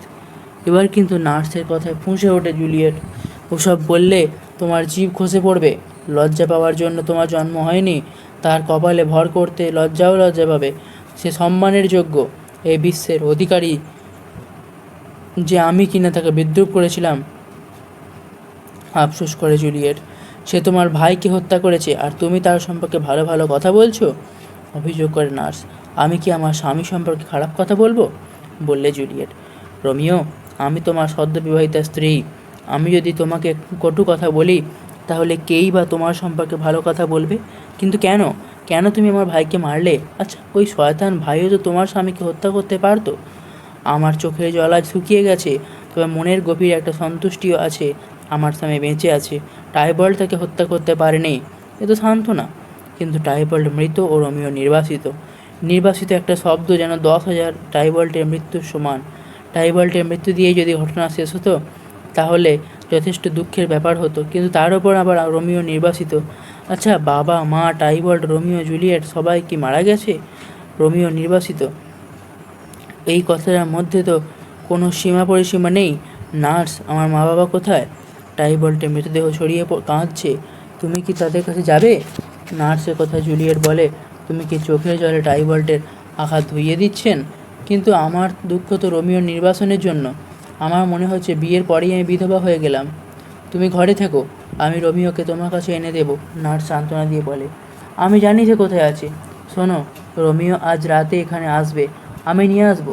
সে এখন ফাদার লরেন্সের ঘরে লুকিয়ে আছে। জুলিয়েট বললে, ওর কাছে যাও, এই আংটিটা ওকে দিও, আর বলো সে যেন শেষ বিদায় জানাতে আমার কাছে আসে। নিজের ঘরে চেয়ারে পিঠ এলিয়ে দিয়ে ফাদার লরেন্স নিজের মনেই বললেন, দুর্ভাগ্য যেন রোমিওর জীবনের সঙ্গে জড়িয়ে গেছে। তারপর তিনি পাশের ঘরে অপেক্ষারত রোমিওকে ডাকলেন। রোমিও এসে জিজ্ঞাসা করলেন, ফাদার, খবর কি? রাজা কি নির্দেশ দিয়েছেন? আমার কপালে কোনো দুঃখ অপেক্ষা করছে? ফাদার লরেন্স জানালেন, মৃত্যুদণ্ড নয়, তাকে ভেরোনা থেকে নির্বাসিত করা হয়েছে। রোমিও সান্ত্বনা পায় না, বরং সে বলে, নির্বাসন? এর চেয়ে তো মৃত্যু ভালো ছিল। ফাদার লরেন্স, নির্বাসন আমার কাছে মৃত্যুর চেয়েও ভীতিজনক। ভেরোনা থেকে তুমি নির্বাসিত হয়েছ, কিন্তু ধৈর্য ধরো, পৃথিবীটা অনেক বড়। ফাদার বোঝাবার চেষ্টা করেন, আমার কাছে ভেরোনাকে বাদ দিয়ে কোনো জগৎ নাই, থাকলে সে তো নরক। জানাল রোমিও, আমার কাছে ভেরোনা থেকে নির্বাসন মানে পৃথিবী থেকে নির্বাসন। নির্বাসন মানে তাই মৃত্যু। মৃত্যুকে নির্বাসন বলার অর্থ সোনালি কুঠুরি দিয়ে গলা কাটা। আর যে আঘাতে আমার মৃত্যু হয়েছে তাকে কৌতুকের দৃষ্টিতে দেখা। ফাদার লরেন্স বললেন, অকৃতজ্ঞ হয়েও না, যে অপরাধ তুমি করেছো তার শাস্তি হওয়া উচিত মৃত্যু, কিন্তু রাজা তোমাকে নির্বাসন দণ্ড দিতে ছেড়ে দিয়েছেন। এটা তোমার ক্ষমা করার সমতুল্য, অথচ তুমি সেটা বুঝতেই চাইছো না। না, এটা ক্ষমা করা নয়, যন্ত্রণা দেয়া। ফাদারের যুক্তি মানতে রাজি নয় জমিও। জুলিয়েট এখানে থাকবে, এখানকার প্রত্যেক কুকুর, বেড়াল, ইঁদুর তাকে দেখবে। আমি তার সঙ্গে থেকে ব্যক্তিগত হব, বঞ্চিত হব। কীটপতঙ্গ যা পারে রোমিও তা পাবে না। তারা জুলিয়েটকে স্পর্শ করতে পারবে, তারা ঠোঁট স্পর্শ করতে পারবে, আর রোমিওর ভাগ্যে থাকবে নির্বাসন। আর আপনি বলছেন নির্বাসন মৃত্যু নয়? আমাকে মারার জন্য কি অন্য কোনো বিষ কিংবা ধারালো ছোড়া ছিল না যে নির্বাসন দিতে হলো? ফাদার লরেন্স বললেন, পাগল ছেলে, আমার কথা শোনো, কিছুটা দার্শনিকতা দিয়ে ব্যাপারটা ভাবো। চুলোয় যাক দার্শনিকতা। দর্শন কি একটা জুলিয়েট তৈরি করতে পারে? পারে কি একটা শহরকে অন্য জায়গায় নিয়ে গিয়ে বসাতে? পারে কি রাজার আদেশ বলে দিতে? কোনোটাই পারে না, তাই দর্শনের কথা আমায় বলবেন না। একবার ফাদার বিরক্তির সঙ্গে বললেন, তাহলে তো বুঝতে হবে আমি একটা পাগলের সঙ্গে কথা বলছি, কারণ পাগলেরা কিছুই শুনতে পায় না, আর জ্ঞানী লোক যখন দেখতে পায় না। প্রশ্ন করে রোমিও। ফাদার উত্তর দেন, তোমার অবস্থা সম্পর্কে আমি তোমার সঙ্গে একমত নই। রোমিও কিছুটা উদ্ধতভাবে বলেন, যা আপনি নিজে উপলব্ধি করতে পারবেন না তা নিয়ে কোনো কথা বলবেন না। আপনি যদি আমার মতো তরুণ হতেন, যদি জুলিয়েটকে ভালোবেসে 1 ঘন্টা আগে বিয়ে করতেন, তারপর টাইবল্টকে হত্যা করে যদি আপনাকে আমার মতো নির্বাসন যেতে হতো, তাহলে বলতেন, তাহলে আপনিও আপনার মতো মাথার চুল ছিঁড়তেন, মাটিতে গড়াগড়ি দিয়ে কবরের গভীরতা মাপতেন। কে যেন দরজায় কড়া নাড়ে। ফাদার রোমিওকে বললেন লুকিয়ে পড়তে, কিন্তু রোমিও রাজি নয়। আবার কড়া নাড়া শব্দ। ফাদারের অনেক অনুরোধ সত্ত্বেও রোমিও ভেতরে যায় না। ফাদার যখন জানতে পারলেন যে জুলিয়ের প্রেরিত নার্স দরজার কাছে কড়া নাড়ছে, তখন তিনি দরজা খুলে দিলেন। নার্স এসেই রোমিওর খোঁজ করে। ফাদার রোমিওকে দেখিয়ে বলেন, এই যে মাটিতে বসে চোখের জলে ভাসছে। জুলিয়েটের ওই একই অবস্থা, নার্স জানায়। তারপর রোমিওকে বলে, তুমি বাপু উঠে দাঁড়াও, অন্তত জুলিয়েটের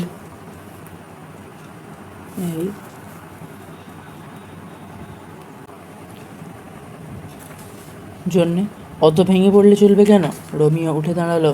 তারপর নার্সকে বলে, আমাকে তার কথা বলো। সেই ঘটনা সম্পর্কে কি ভাবছে? আমি কি তার চোখে সাধারণ খুনি মাত্র? সে কোথায়, কেমন আছে? আমাদের এই ব্যর্থ প্রেম সম্পর্কে সে কি বলছে? কেবল কেঁদে চলেছে। এখন বিছানায় পড়ে আছে, আর মাঝে মধ্যে রোমিও আর টাইবল্ট বলে চিৎকার করে উঠছে, তারপর আবার শুয়ে পড়ছে।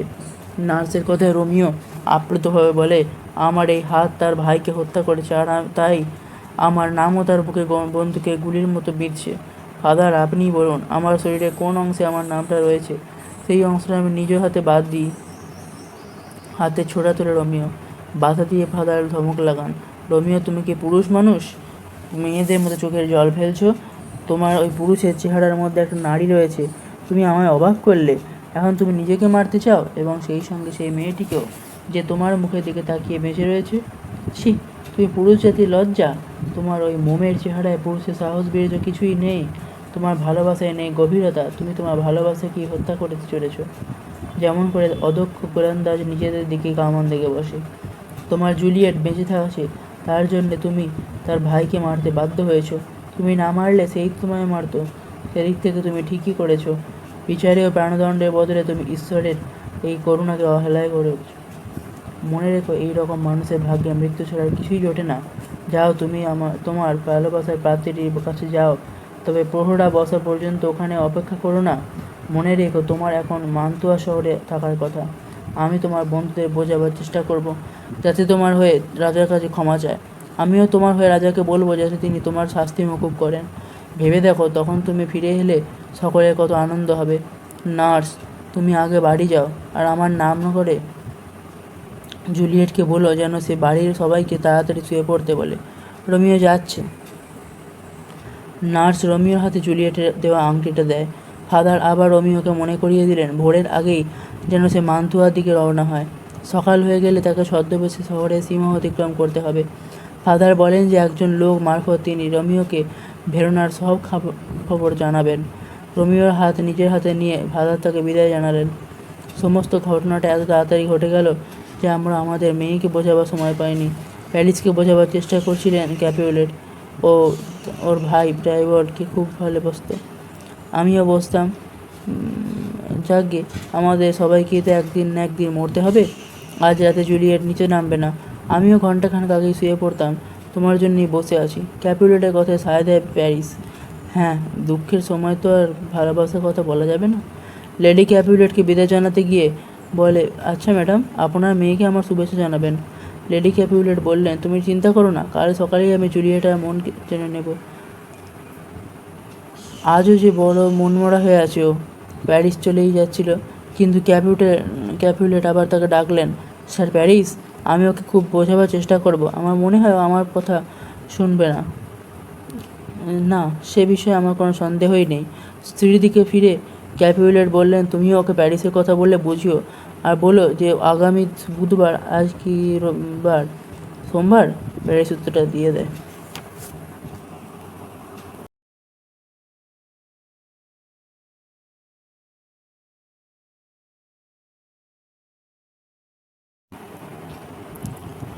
সোমবার? হ্যাঁ, তাহলে বুধবার খুব তাড়াতাড়ি হয়ে যাবে। বৃহস্পতিবার থাক। হ্যাঁ, বৃহস্পতিবার। তাকে বলো এই সম্ভ্রান্ত ব্যক্তিটিকে তাকে বড় মাল্য দিতে হবে। তুমি তৈরি হতে পারবে তো? তোমার কি মনে হয় একটু বেশি তাড়াহুড়ো হয়ে গেল? বেশি হইচইয়ের দরকার নেই। 2-1 জন বন্ধু বান্ধব। টাইবল্ট, সে মারা গেছে। লোকে খারাপ ভাবতে পারে। তাই ধরো জনা ছয়েক বন্ধু বান্ধবকে ডাকো, বেশি আর নয়। কিন্তু প্যারিস, বৃহস্পতিবারের ব্যাপারে তোমার কী মত? প্যারিস বললে, আমার তো মনে হচ্ছে আগামীকালই বৃহস্পতিবার হলে ভালো হতো। ঠিক আছে, তাহলে বৃহস্পতিবারই ঠিক রইল। প্যারিসকে বিদায় জানিয়ে ক্যাপুলেট স্ত্রীকে বললেন, শোবার আগে জুলিয়েটের কাছে যেও, তাকে প্রস্তুত করো, আমার ঘরে আলো দাও, রাতে অনেক হলো, ভোরই হয়ে গেছে বলা যায়। সেই রাতেই দড়ির মই বেয়ে রোমিও এসেছে জুলিয়েটের ঘরে। জানালার ধারে দাঁড়িয়ে জুলিয়েট রোমিওকে জিজ্ঞাসা করে, তুমি এখনই চলে যাবে? এখন তো ভোর হয়নি। তুমি যে পাখির ডাক শুনছো সেটা নাইটিঙ্গেলের, লার্কের নয়। ওই নাইটিঙ্গেল পাখির কাছে বিধানা গাছটাতে বসে রোজ রাতের বেলা গান করে। বিশ্বাস করো, ওই স্বর নাইটিঙ্গেলের। না না, ওটা লার্ক বড় হয়ে আসার ইঙ্গিত দিচ্ছে। রাত শেষ হয়ে আসছে, দূরে কুয়াশায় ঢাকা পাহাড়ে দিনের আলোর আভাস। হয় আমাকে এখনই চলে গিয়ে বাঁচতে হবে, আর নয়তো তোমার কাছে মরতে হবে। জুলিয়েট তবু অনুনয় করে, শোনো, ওই আলো দিনের আলো নয়। আমি জানি এই সূর্য বেরিয়ে আসা কোনো কার আলো যে তোমাকে মান্তুয়ার পথ দেখিয়ে নিয়ে যাবে। তাই আরেকটু থাকো, এখনই যাবার দরকার নেই। বেশ, তাই হোক, বলে রোমিও। আমাকে ওরা নিয়ে যাক, মৃত্যুদণ্ডে দণ্ডিত করুক, আমি তাতে রাজি। রাজি তুমিও। আমি তোমাকে বলবো, ওই যে ধূসর আলো দিনের আলো নয়, ওই যে পাখির গান তা লার্কের নয়। তোমাকে ছেড়ে আমি কোথাও যাব না। মৃত্যু আসুক, আমি তাকে স্বাগত জানাবো। তুমি আমায় ছাড়তে চাইছো না? আমি যাব না। এসো আমরা কথা বলি, এখনও ভোর হয়নি। জুলিয়েট এবার সম্বিত ফিরে পায়, বলে, না রোমিও, হয়েছে হয়েছে, পালাও তুমি পালাও। ওটা লার্কি আজ বেসুরো গাইছে, তার গলা আজ কর্কশ, ওই পাখিটা আজ আমাদের মধ্যে বিচ্ছেদ ঘটাচ্ছে। আলো, আরও আলো হচ্ছে, তুমি চলে যাও রোমিও, মিনতি করে জুলিয়েট। রোমিও বলে, আলো, আরও আলো, আর আমাদের মনে অন্ধকার, আরও অন্ধকার নিয়ে আসছে। নার্স তো ঘরে ঢুকে জানায় জুলিয়েটের মা তার ঘরে আসছেন। রোমিও, তুমি জানালা দিয়ে পালাও, অনুনয় করে জুলিয়েট বলে, জানালা দিয়ে দিয়ে আলো আসুক আর আমার প্রাণ বেরিয়ে যাক। রোমিও জানালা দিয়ে বেরিয়ে পড়ে, তারপর দড়ির মই বেয়ে নিচে নামতে থাকে। জুলিয়েট বলে, রোমিও, প্রতিদিন তো আমায় তোমার খবর দেবে, তো এখন আমার কাছে প্রতিটি মুহূর্ত সুদীর্ঘ। তাই আমি আবার যখন আমার রোমিওকে দেখব, তখন আমার বয়স অনেক বেড়ে যাবে। রোমিও তার সম্মতি জানায়, বলে, সুযোগ পেলেই আমি তোমায় খবর দেব। আর কি আমাদের দেখা হবে? প্রশ্ন করে জুলিয়েট। রোমিও বলে, তাতে কোনো সন্দেহ নেই, এই দুঃখের পরে আমাদের মিলন মধুরতর হয়ে উঠবে। দড়ির মই বেয়ে রোমিও তখন অনেক নিচে নেমে গেছে। আমি তোমায় দেখতে পাচ্ছি না কেন? সেখান থেকে জুলিয়েটের কণ্ঠস্বরকে কান্নার মতো শোনায়। রোমিও চেঁচিয়ে বলে, তোমাকেও আমি দেখতে পাচ্ছি না, বিদায়। জুলিয়েট বলে, ভাগ্য দেবী, লোকে তোমায় বলে চঞ্চলা। তুমি যদি চঞ্চলাই হও, তাহলে তাকে আবার শিগগির ফিরিয়ে দিও। লেডি ক্যাপুলেট এসে জুলিয়েটকে দেখে জিজ্ঞাসা করলেন, ও, তুমি ঘুম থেকে উঠে পড়েছো? মা, জুলিয়েট সম্বিত ফিরে পায়। তারপর ভাবে, মা কি এত ভোরে উঠেছেন, না ঘুমোতেই যায়নি? কী জন্যে আজ এই সময়ে মা আমার কাছে এলো? জানালার কাছ থেকে সরে এলো জুলিয়েট। লেডি ক্যাপুলেট জিজ্ঞেস করলেন, কেমন আছো জুলিয়েট? ভালো নেই মা, তো দেয় জুলিয়েট। ভাইকে হারিয়ে এখনও কাঁদছো? তাহলে কাঁদলে কি সে ফিরে আসবে? এবার নিজেকে সামলে নাও। কিছু শোকের ভালোবাসার আধিক্য বোঝা যায়, কিন্তু বেশি শোক করলে মনে হতে পারে যে বুদ্ধির অভাব আছে। তবু আমাকে কাঁদতে দাও, মিনতি করে জুলিয়েট। লেডি ক্যাপুলেট বললেন, তাতে তো মানুষটা ফিরবে না। না ফিরুক, আমি তো তাকে হারানোর ক্ষতিকে অনুভব করব, বলছে জুলিয়েট। শোনো মা, কান্নাকাটি করিস না, কারণ সেই শয়তান যে ওকে হত্যা করেছে সে এখনও বেঁচে আছে, বলেন লেডি ক্যাপুলেট। কে মা? কেন রোমিও? মা, জুলিয়েট বলে, টাইবাল্ট আর তার হত্যাকারী দুজনেই আজ বহু দূরে চলে গেছে, তবু শোক বাধা মানছে না। লেডি ক্যাপুলেট বললেন, তার কারণ হলো বিশ্বাসঘাতক হত্যাকারীটা বেঁচে আছে।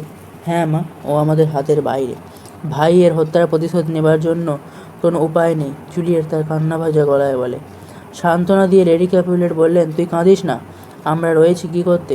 আমি একজনকে মান্তুয়া পাঠাবো, যে প্রতিশোধ নেবার কাজটা সমাধা করতে পারবে, যাতেও শিগগির টাইবাল্টের সঙ্গী হতে পারে। ওই মান্তুয়াতেই শয়তানটা আছে, তাহলে তুমি নিশ্চয়ই তৃপ্তি পাবে।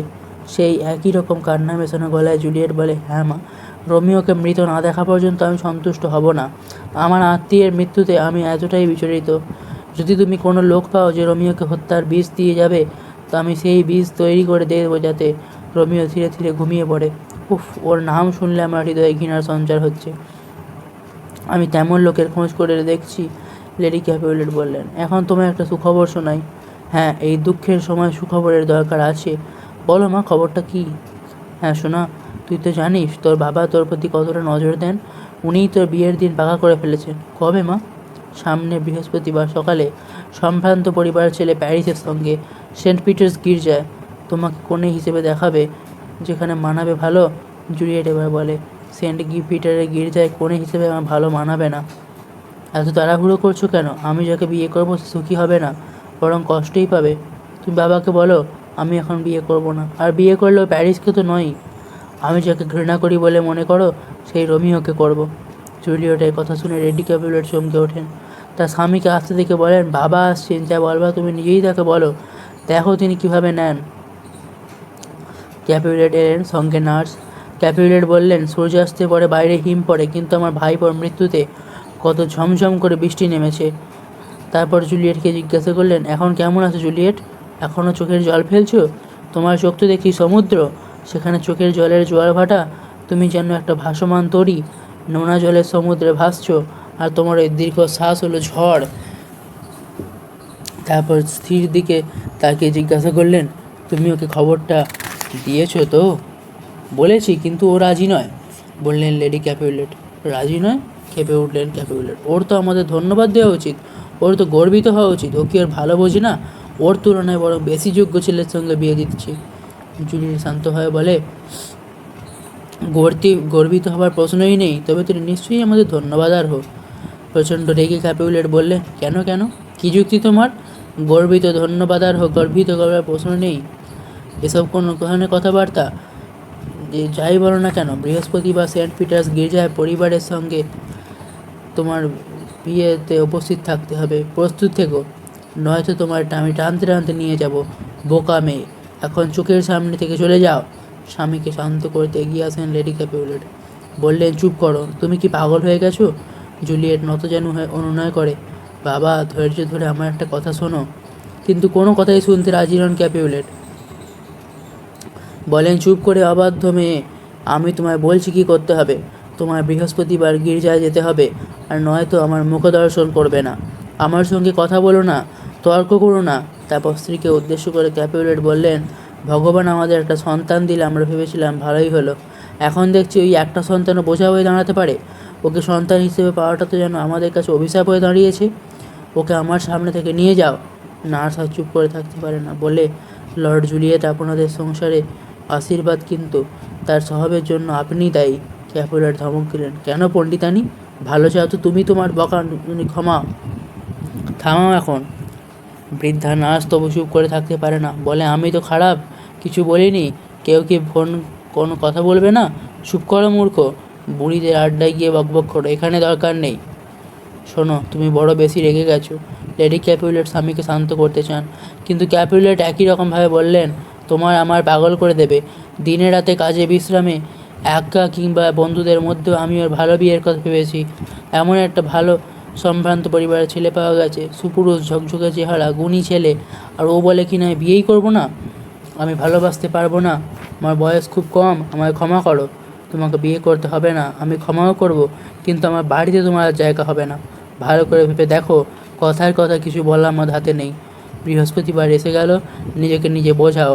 আমার কথা শুনলে আমি আমার বন্ধুর হাতে তোমায় তুলে দেবো, আর কথা না শুনলে ভিক্ষে করে খেয়ে যাও, রাস্তায় পড়ে মরো। আমি তোমার মেয়ে বলে স্বীকারই করব না। ভালো করে ভাবো। ভারী ভারী পা ফেলে বেরিয়ে গেলেন ক্যাপুলেট। জুলিয়েট কাঁদে আর মাকে বলে, দোহাই মা, তোমরা আমাকে ত্যাগ করো না। 1 মাস কি 1 সপ্তাহের জন্য এই বিয়ে পিছিয়ে দাও। যদি না পেছাও, তাহলে আমার ফুলশয্যার বিছানা পেত মাটির নিচে, যেখানে চাইল্ড শুয়ে আছে। আমাকে কিছু বলো না, তোমরা যা খুশি তাই করো। লেডি ক্যাপুলেট চলে যান। জুলিয়েট এবার নার্সের কাছেও বিলাপ করে চলে। নার্স পরামর্শ দেয়, যা বলেছি তাই করো। তুমিও নির্বাসিত, সে তোমায় দেখতে আসছে না, যদি আসেও তাহলেও চুপিসারে আসবে। এখানে যা পরিস্থিতি, তুমি প্যারিসকে বিয়ে করে নাও। চমৎকার লোক রোমিও, ওর কাছে কিচ্ছু না। প্যারিসের যা সুন্দর ঝকঝকে চোখ, তা ইগলেরও নেই। আমি বলছি, এই দ্বিতীয় বিয়েতে তুমি সুখী হবে। এই পাত্র প্রথম জনের থেকেও ভালো। যদি তা নাও হও, ধরো প্রথম জন মারাই গেছে, তাকে তোমার কোন কাজে লাগবে? তুমি তোমার মন থেকে ও কথা বলছো? নার্সকে প্রশ্ন করে জুলিয়েট। তাছাড়া কি, জুলিয়েট এবার নার্সকে বলে, বেশ, তাহলে তুমি ভেতরে যাও, মাকে বলো আমি বাবাকে রাগিয়েছি, তাই আমি ফাদার লরেন্সের কাছে যাচ্ছি স্বীকারোক্তি করে পাপমুক্ত হতে। এটা তুমি ঠিক করেছো, বলো নার্স। তারপর ভেতরে যায় মনিব গিন্নিকে বলতে। জুলিয়েট নিজের মনেই স্বামীর নিন্দার কাছে অনুশোচনা করে। তারপর বলে, যাই ফাদার লরেন্সের কাছে যাই পরামর্শ নিতে। যদি শেষ পর্যন্ত কিছু করে উঠতে না পারি, মরার পথ তো খোলা রইলই। প্যারিস এসেছে তার বিয়ের ব্যাপারে ফাদার লরেন্সের সঙ্গে কথা বলতে। বৃহস্পতিবার বিয়ের দিন ঠিক হয়ে যায় শুনে তিনি চিন্তিতভাবে বললেন, বৃহস্পতিবার? বড় তাড়াহুড়ো হয়ে গেল না? কি করব, আমার শ্বশুরমশাই ক্যাপুলেটের ইচ্ছে, বলে প্যারিস। তিনি যখন বিয়েটা তাড়াতাড়ি সেরে ফেলতে চাইছেন, আমি আর দেরি করি কেন? ফাদার বললেন, কিন্তু তুমি বলেছিলে যে এখনও মেয়ের মনই জানতে পারোনি। সেক্ষেত্রে আমার ব্যাপারটা ভালো লাগছে না। টাইফয়েডে মৃত্যুতে সে অসম্ভব কান্নাকাটি করছে। আমি আমার ভালোবাসার বিষয়ে তার কোনো কথাই বলতে পারিনি। শোকের বাড়িতে বলে কিছু লাভও ছিল না। প্যারিস স্বীকার করে, তারপর বলে, কিন্তু ওর শোকের বাড়িটা ওর বাবা ক্যাপুলেট পছন্দ করছেন না, সেই জন্য আমার বিয়েটা তাড়াতাড়ি দিতে দিচ্ছেন, যাতে সাংসারিক চাপে ও ব্যক্তিগত দুঃখটা ভুলে থাকতে পারে। বিয়েটা যে কোনো পেছানো দরকার যদি আমার জানা না থাকতো, বিড়বিড় করে বলেন ফাদার লরেন্স। প্যারিসটা শুনতে পায় না। এমন সময় ফাদার দেখলেন জুলিয়েট তার কাছেই আসছে। জুলিয়েটকে দেখে প্যারিসও খুশিতে ডগমগ। তাকে স্ত্রী বলে সম্বোধনই করে ফেললে। মৃদুভাষিনী জুলিয়েট তার প্রতিবাদ করে বললে, এখনও তো আমাদের বিয়ে হয়নি। প্যারিসের প্রতিবাদ মেনে নিয়ে বলে, আগামী বৃহস্পতিবারই তো হবে। তুমি আমার বিয়েবাহিতা স্ত্রী হতে চলেছ। তারপরে জিজ্ঞাসা করে, তুমি কি ফাদারের কাছে কোনো স্বীকারোক্তি করতে এসেছো? তা বলতে গেলে আমায় আপনার কাছে স্বীকারোক্তি করতে হবে, রহস্য করে বলে জুলিয়েট। প্যারিসও কিছুটা হালকা হয়ে বলে, যেন ওর কাছে এই কথা বলো না যে তুমি আমায় ভালোবাসো না। আমি আপনার কাছে এই স্বীকারোক্তি করব যে আমি তাকে ভালোবাসি। সত্যি কথাটাই ঘুরিয়ে বলে জুলিয়েট। কিন্তু প্যারিসও ধরতে পারে না। বলে, ঠিকই, আমি নিশ্চিত যে তুমি আমায় ভালোবাসো। তবে কেঁদে কেঁদে তোমার মুখ একদম কালি হয়ে গেছে। এটা কিন্তু তুমি ভালো করছো না। এখন থেকে তোমার মুখখানা আমারও, অথচ ওই সুন্দর মুখখানা তুমি খারাপ করে তুলছো।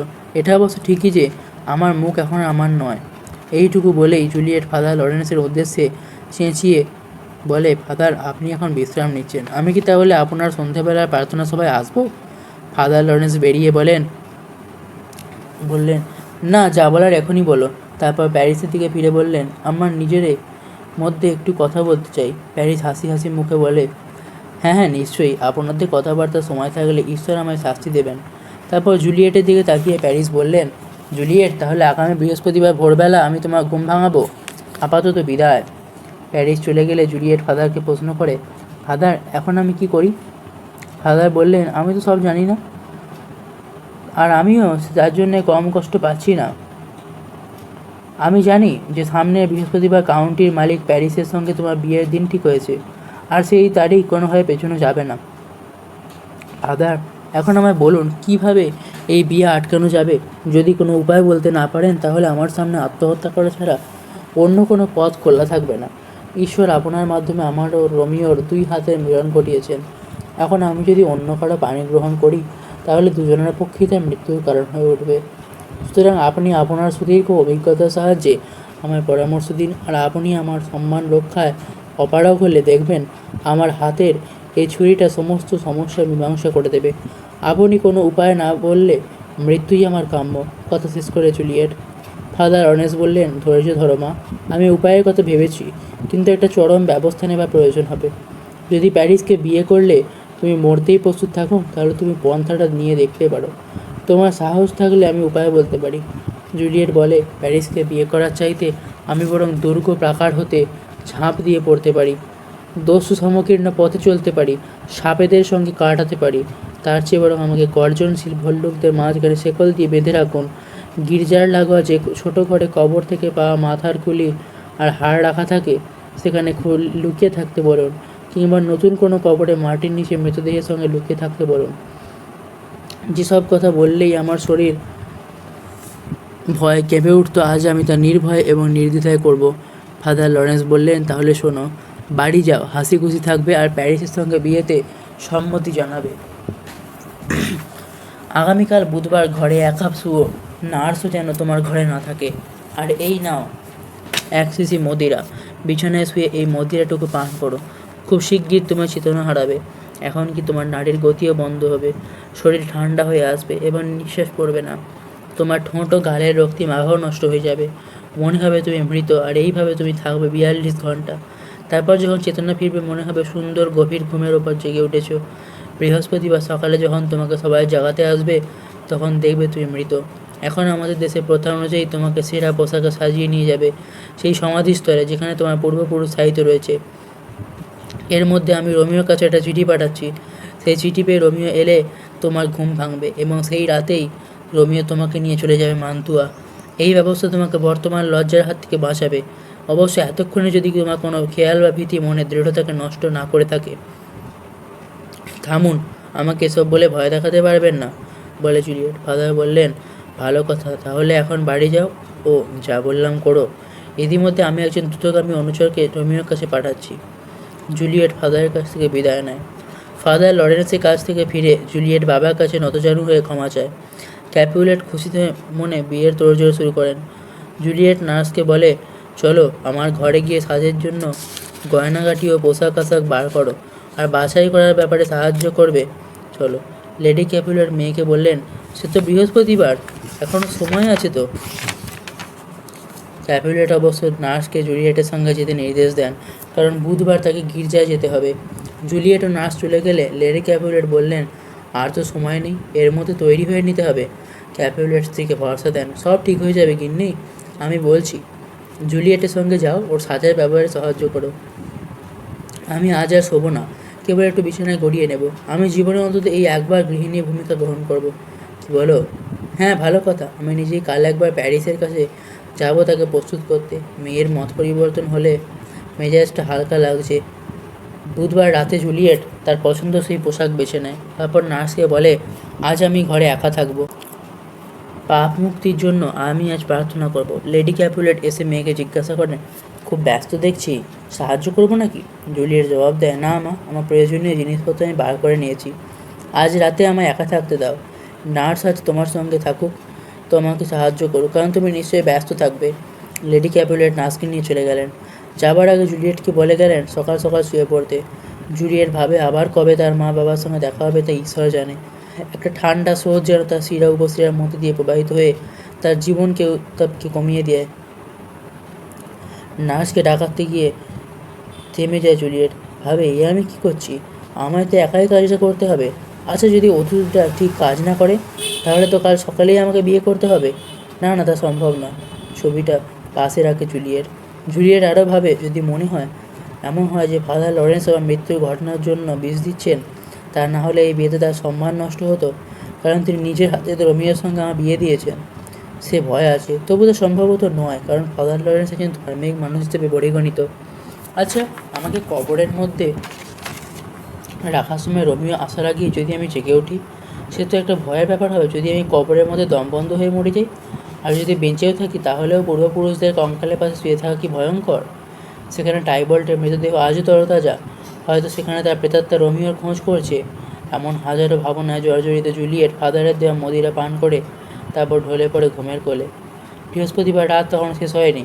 লেডি ক্যাপুলেট নার্সকে সঙ্গে নিয়ে তদারকিতে ব্যস্ত।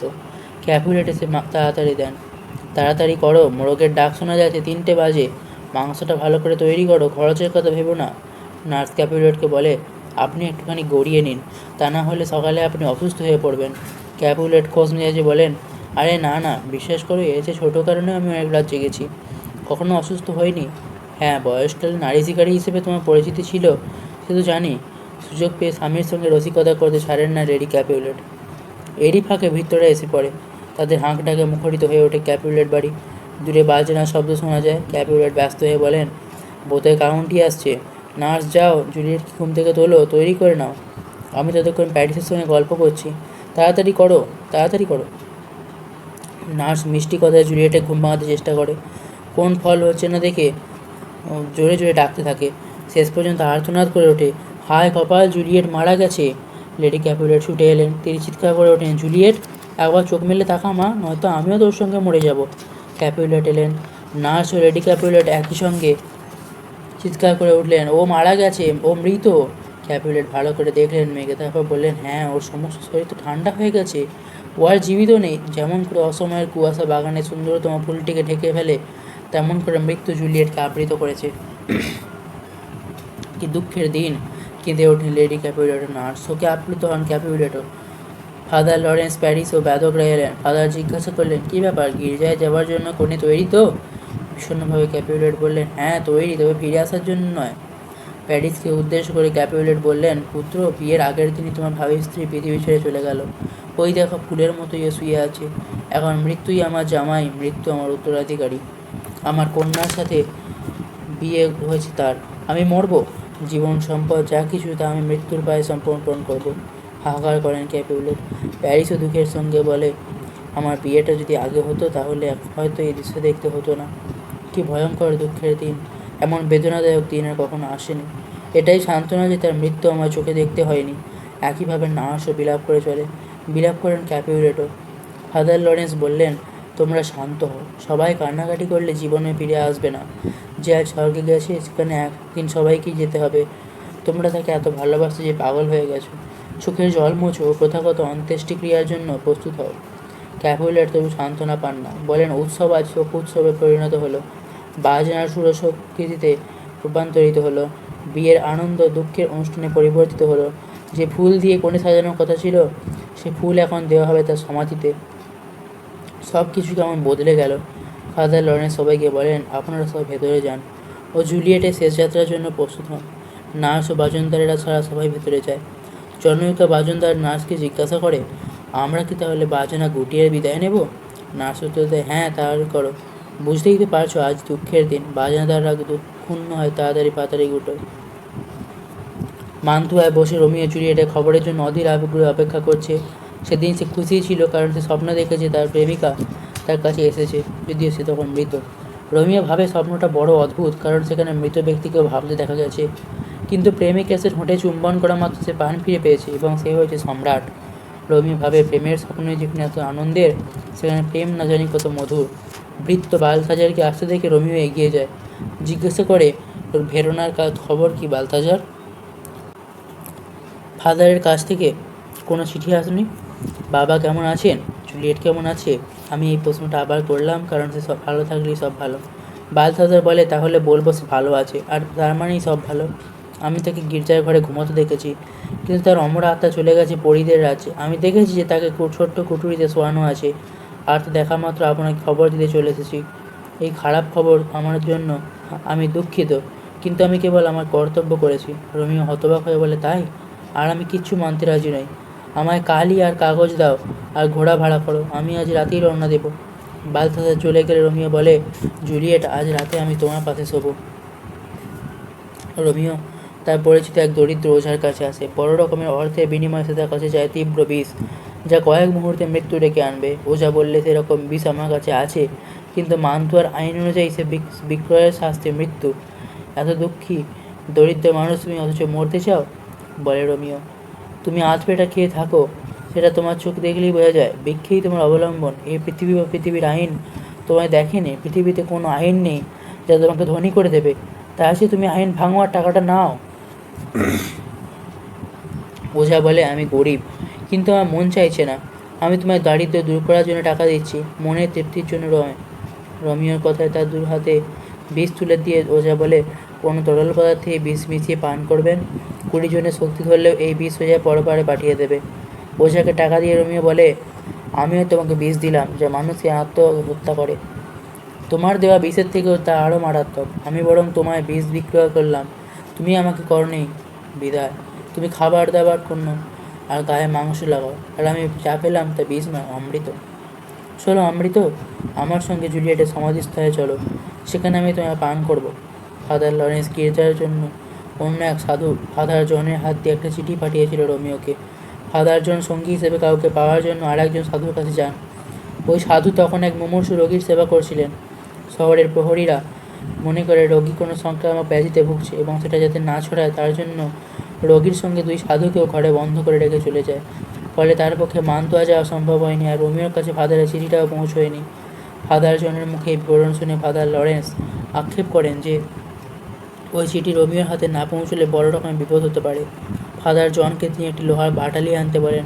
ফাদার জন চলে গেলে ফাদার লরেন্স আপনি মনে বলে ওঠেন, গির্জা চত্বরে যে সমাধিসৌধে জুলিয়েট ঘুমিয়ে আছে সেখানে একা যাব, আর 3 ঘন্টার মধ্যেই সে সৌধে জুলিয়েট জাগবে ও রোমিওকে পাশে না দেখে ভুল বকবে। আমি মান্তুয়ায় আবার চিঠি লিখছি, রোমিও না আসা পর্যন্ত জুলিয়েটকে আমার ঘরে রাখতে হবে। বেচারি জীবন্ত মৃতদেহ, বেঁচে থেকেও মৃতদেহ কুঠিরিতে বন্দী হয়ে আছে। এদিকে প্যারিস আসে জুলিয়েটের খবরে ফুল দিতে। বৃদ্ধকে বললে কাছেই গির্জা চত্বরে দাঁড়িয়ে থাকতে। কেউ গির্জার চত্বরে এলেই সে যেন শীষ দিয়ে তাকে সতর্ক করে দেয়। প্যারিস ফুল দিয়ে জুলিয়েটের কবর সাজাতে থাকে। এমন সময় সে ভিজতে শীষ শুনতে পেল ও আড়ালে সরে গেল। সেখানে আসে রোমিও আর বালথাজার। বালথাজারের হাতে মশাল, শাবল, গাঁইতি।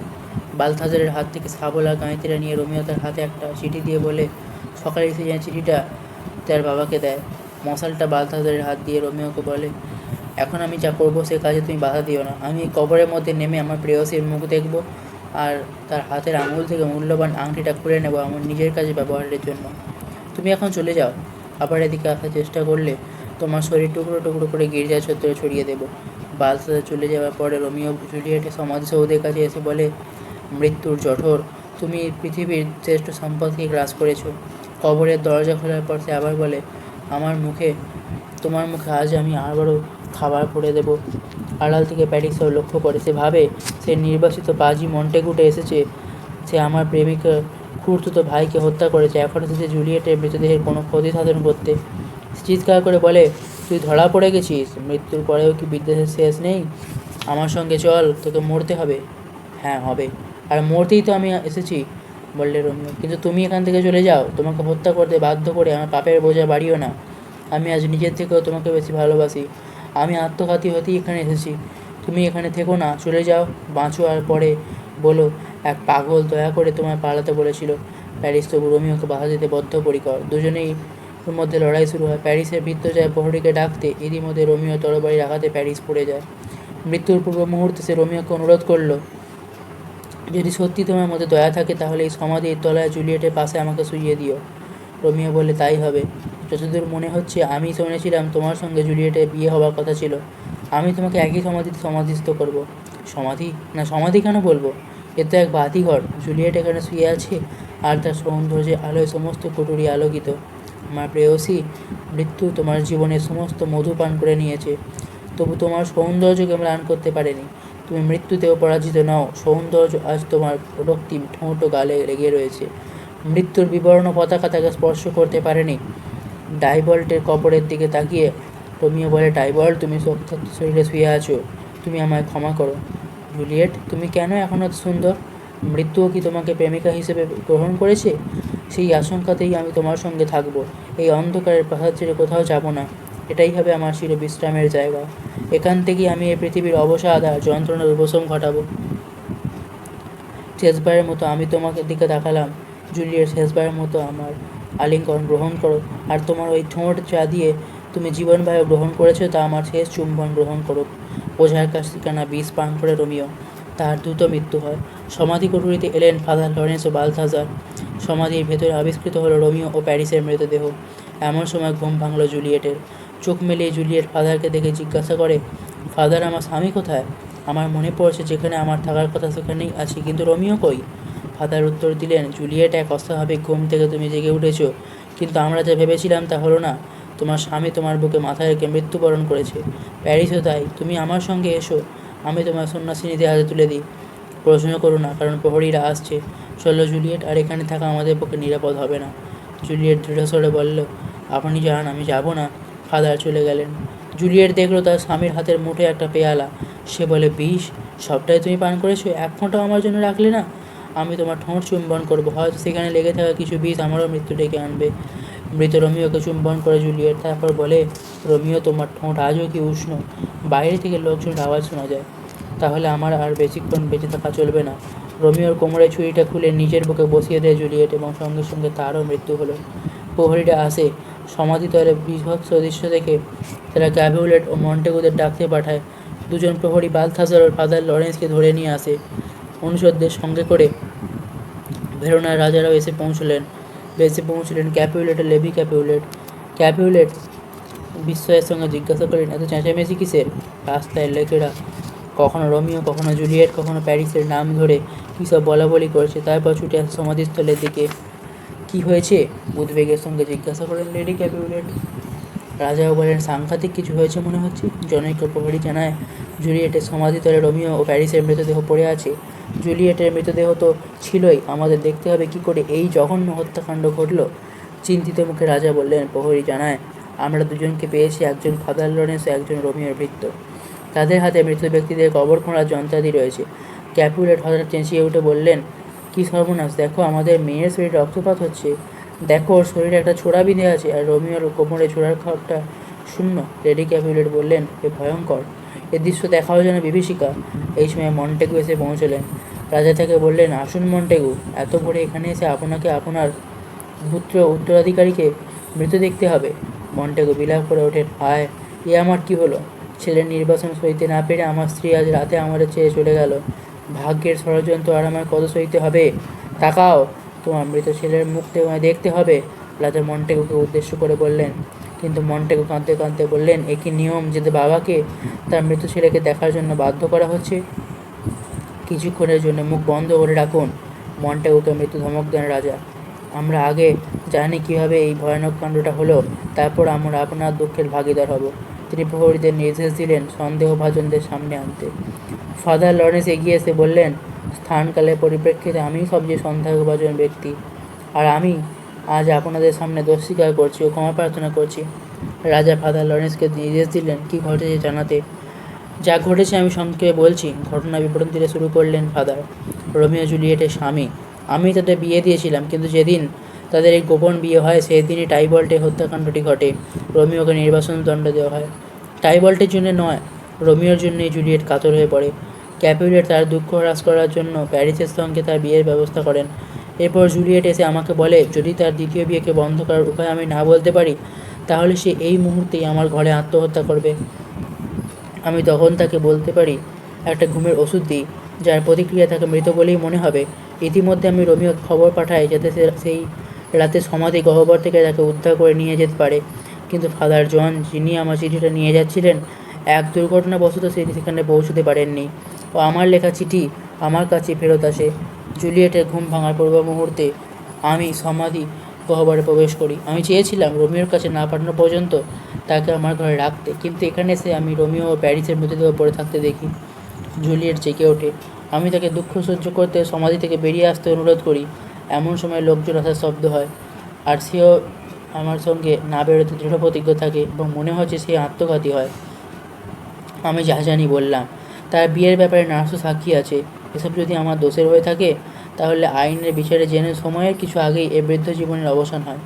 আমরা আপনাকে সাধু প্রকৃতির মানুষ বলেই জানি। রোমিওর লোকটি কোথায়, সে কি বলে?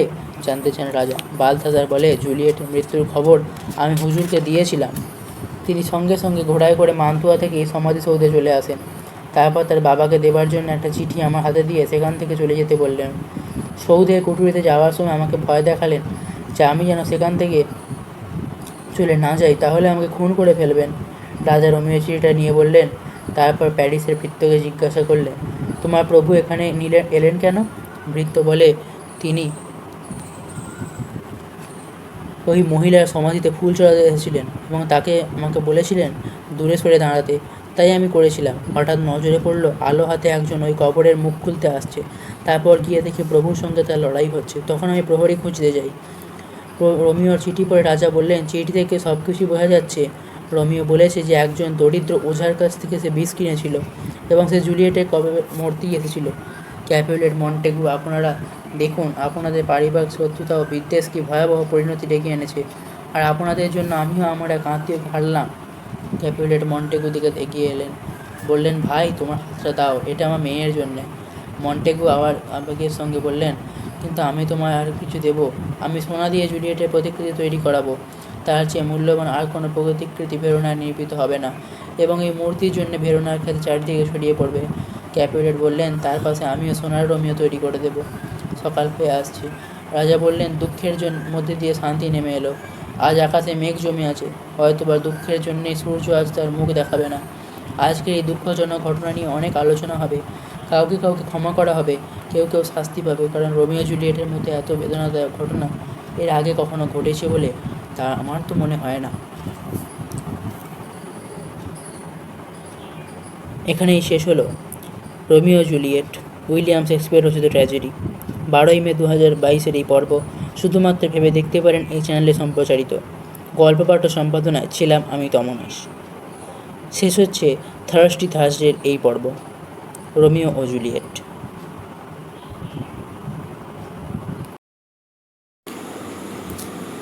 আর আগামী 19শে মে 2022 ঠিক সকাল 9টায় শুধুমাত্র ভেবে দেখতে পারেন এই চ্যানেলে দেখুন A Midsummer Night's Dream, William Shakespeare রচিত একটি কমেডি। এখানেই শেষ হচ্ছে এই পর্বটি। ধন্যবাদ।